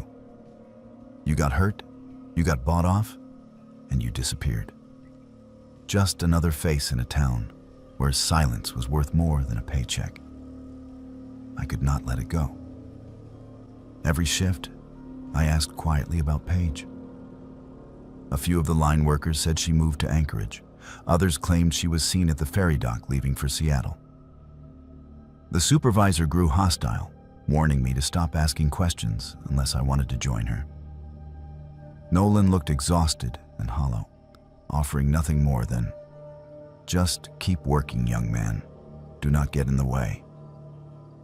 Eventually, I found old news reports about injuries at the cannery. 2 workers had been terminated following mysterious accidents over the past decade, each receiving a lump sum paid by the owner. There had never been a lawsuit, never an OSHA fine, never any police investigation. The record stopped there. In a town so small, where the cannery paid for the school lights and kept the fishing boats fueled, it seemed nobody wanted trouble. I tried to speak with Paige directly by tracking a bank transfer made to her old account, but she had closed it after a deposit of $15,000. $15,000 was enough to leave fast, but not enough to start over. I worried for her, wondered if she even knew what she had signed away in that office. Her health, her peace of mind, her right to call herself a local. By late fall, things were tense in the building. OSHA finally arrived after an anonymous complaint, but the inspection was delayed twice and included only a superficial review of the older machinery. The foreman was nervous all week, gruff and short with the crew, snapping at anyone who worked slowly or asked about repairs. I could see the fear in everyone's faces.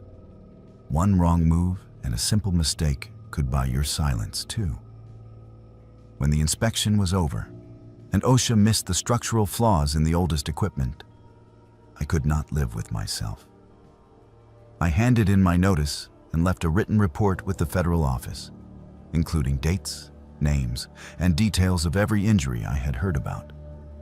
I never told the foreman or the owner. I just left everything in the hands of someone who might care. The cannery shut down 2 months later.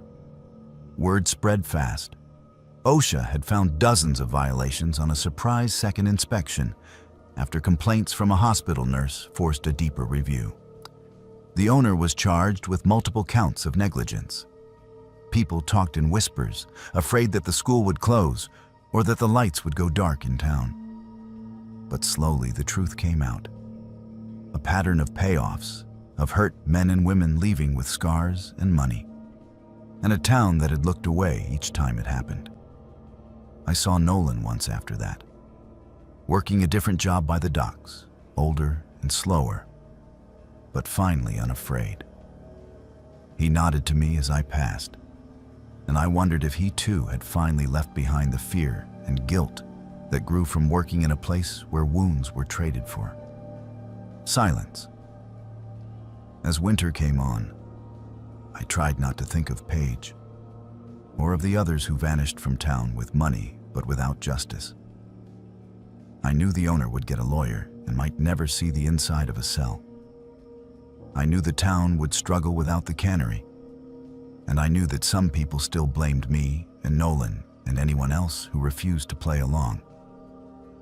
But truth is heavier than guilt, and when you open a wound that has been covered too long, the blood tells its own story. Workers who had stayed silent for years began to speak.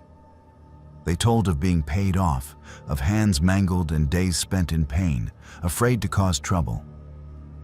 They talked of the foreman's threats and the owner's payroll. They talked of leaving home, families broken, and futures lost. Paige's story was only one among many, but she was the one I could not forget.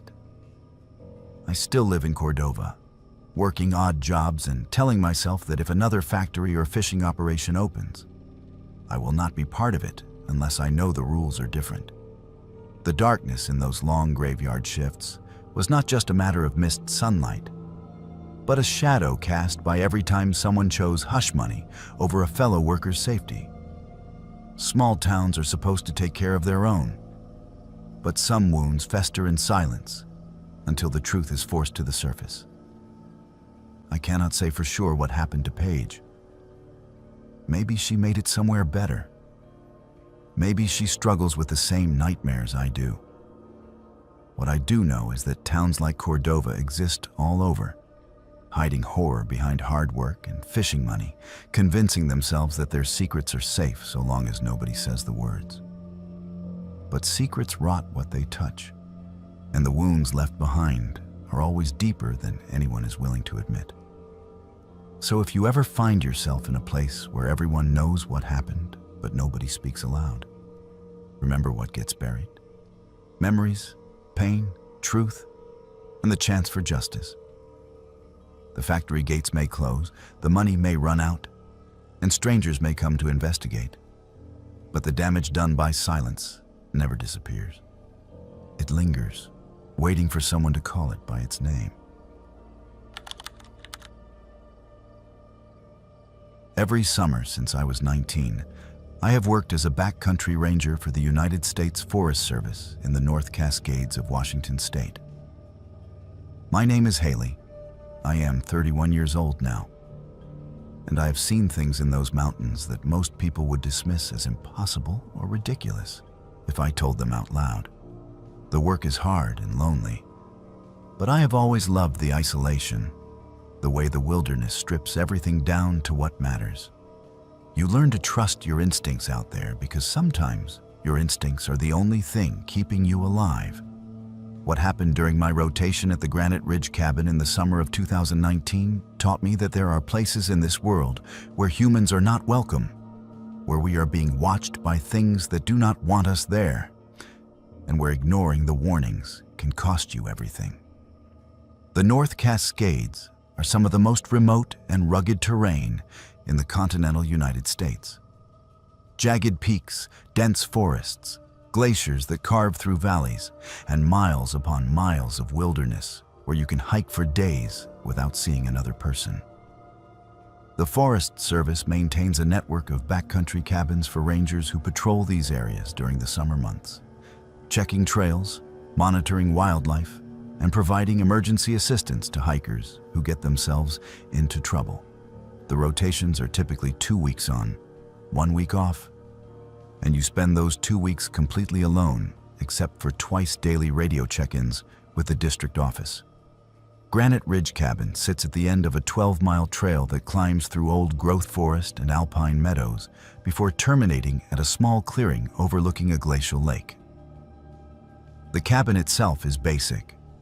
A single room with a wood stove, a cot, a table, shelves for supplies, and not much else.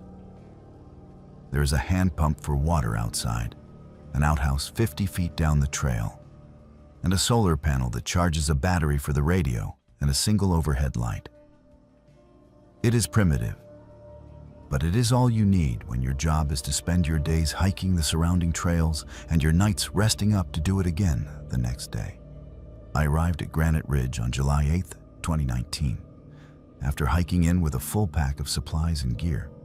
The ranger I was replacing, a guy named Eric, who had been working the rotation before me, was supposed to meet me at the cabin to hand over the keys and give me a briefing on any issues or ongoing projects. But when I arrived, Eric was not there. The cabin door was unlocked, his gear was gone, and there was a note taped to the table that said he had left early due to a family emergency. He apologized for not being able to do a proper handoff and said everything I needed to know was in the logbook. I thought it was strange, but emergencies happen and I did not think much of it at the time. The first few days were perfect. The weather was clear, the trails were in good condition, and I fell into the rhythm of the work easily. Would wake at dawn, make coffee on the wood stove, pack a lunch, and head out to patrol whichever section of trail was on my schedule for the day. I would check for fallen trees, clear drainage ditches, document wildlife sightings, and mark any hazards that needed attention. In the evenings, I would return to the cabin, make dinner, do my radio check-in, and read or write in my journal until I was tired enough to sleep. It was exactly what I needed after a stressful spring, and I felt myself relaxing into the solitude. It was on the 4th day that I noticed the cairns. Cairns are stacks of rocks that hikers sometimes build as trail markers or just for fun, and they are common enough in popular areas. But the trails around Granite Ridge are not popular.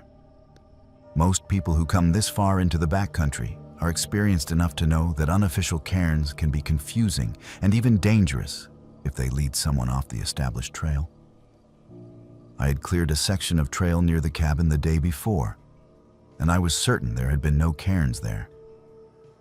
But when I hiked the same section the next morning, there were 3 of them, evenly spaced along the trail, each one about 2 feet tall and carefully constructed. I knocked them down, assuming some well-meaning but misguided hiker had built them without understanding the problems they could cause. But the next day, they were back. Same locations, same careful construction. I knocked them down again, and this time I made a note in the logbook to mention it during my next radio check-in. The dispatcher told me not to worry about it, that sometimes people build cairns overnight as a prank or a spiritual thing, and that as long as I kept clearing them, it would not be a problem. But the cairns kept appearing, and they were not just on the established trails anymore. I started finding them on game trails, leading off into the forest, away from the main route. I started finding them in places I knew I had not been, places where there was no reason for anyone to go. And they were always arranged the same way. 3 cairns in a line, evenly spaced, pointing deeper into the woods. Around the same time, I started noticing that supplies were going missing from the cabin. Small things at first. A flashlight that I had left on the shelf was gone. A package of batteries disappeared from the supply box. Food started vanishing from my pack, even though I always kept it sealed and stored properly to avoid attracting animals. I assumed it was mice or rats, even though I had seen no evidence of rodents in the cabin. But then larger items started disappearing. A first aid kit that had been sitting on the table vanished overnight. A coil of rope I had hung on a nail by the door was gone the next morning. These were not things that mice could carry off. I started locking the cabin door at night, even though there was no reason to lock it when you are 12 miles from the nearest road and the only other people around are hikers who would have no reason to steal from a Forest Service cabin. But it made me feel better, like I had some control over the situation. It did not help. Things kept disappearing. It was during my second week at the cabin that I found the journal. I was looking for a spare propane canister in the small storage locker beneath the floorboards near the stove. And tucked behind the canisters was a small notebook that had clearly been there for a while. The cover was water-stained and the pages were brittle, but the handwriting inside was still legible. It was Eric's journal, the ranger who had been there before me. The entries dated back 3 weeks, and they documented the same things I had been experiencing. Cairns appearing on the trails, supplies going missing, a growing sense that something was wrong. The final entries were more disturbing. Eric wrote about hearing footsteps on the roof of the cabin at night, slow and deliberate, like someone pacing back and forth. He wrote about seeing figures moving through the trees at dusk, human-shaped but moving in ways that did not seem right.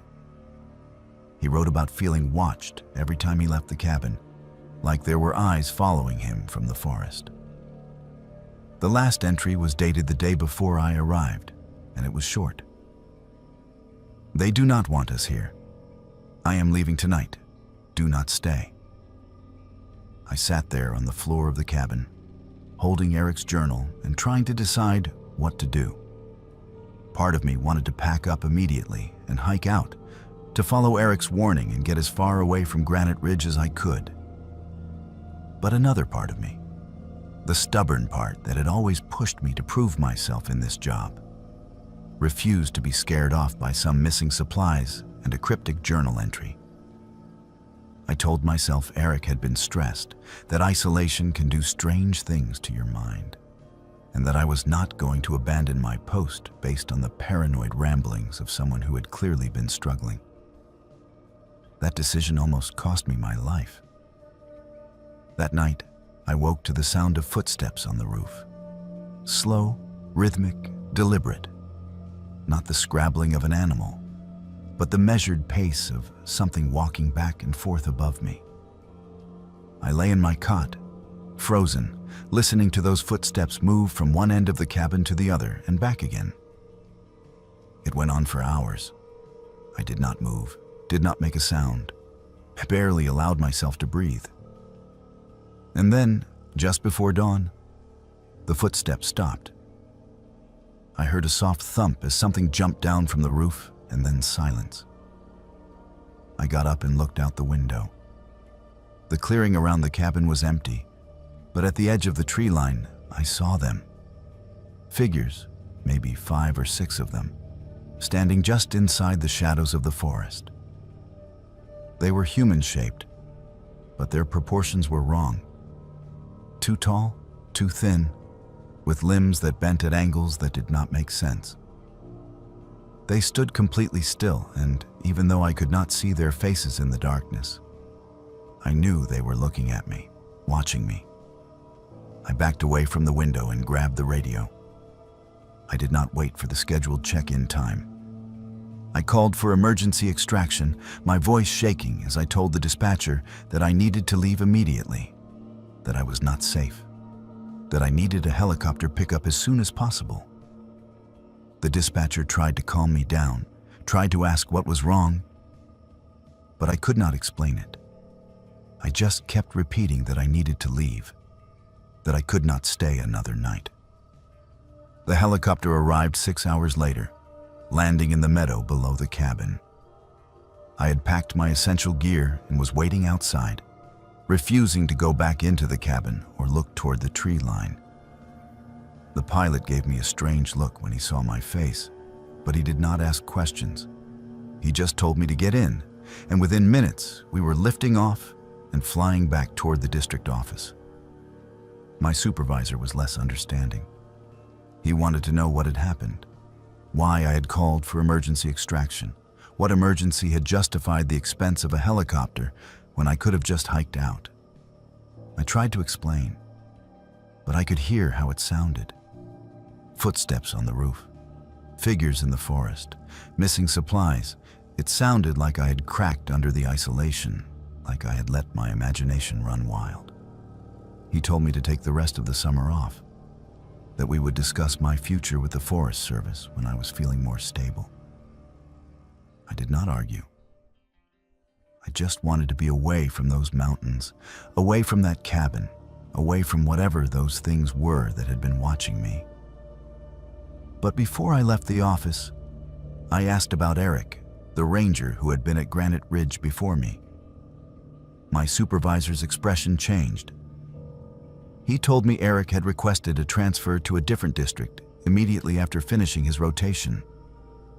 When I asked why, my supervisor hesitated before admitting that Eric had reported similar experiences. Unexplained occurrences, a sense of being watched, increasing paranoia. The Forest Service had chalked it up to isolation stress and granted the transfer without asking too many questions. I did some research after that. I talked to other rangers who had worked in the North Cascades, and I learned that Granite Ridge had a reputation. Multiple rangers over the years had requested early extraction or transfers after working that cabin. Nobody talked about it openly, but everyone knew. There was something wrong with that place, something that did not want people there. I also reached out to a cultural liaison from the Sauk Suiattle tribe, whose traditional territory includes the North Cascades.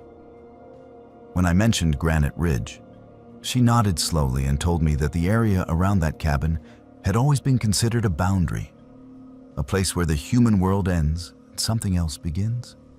She said her people had avoided that area for generations, that there were stories about the old ones who lived in those mountains and did not welcome outsiders. She told me I was lucky to have listened to my instincts and left when I did, because those who stayed too long often did not come back the same. I never returned to Granite Ridge. I finished out that summer working at the district office, and the following year I requested a transfer to a different forest entirely.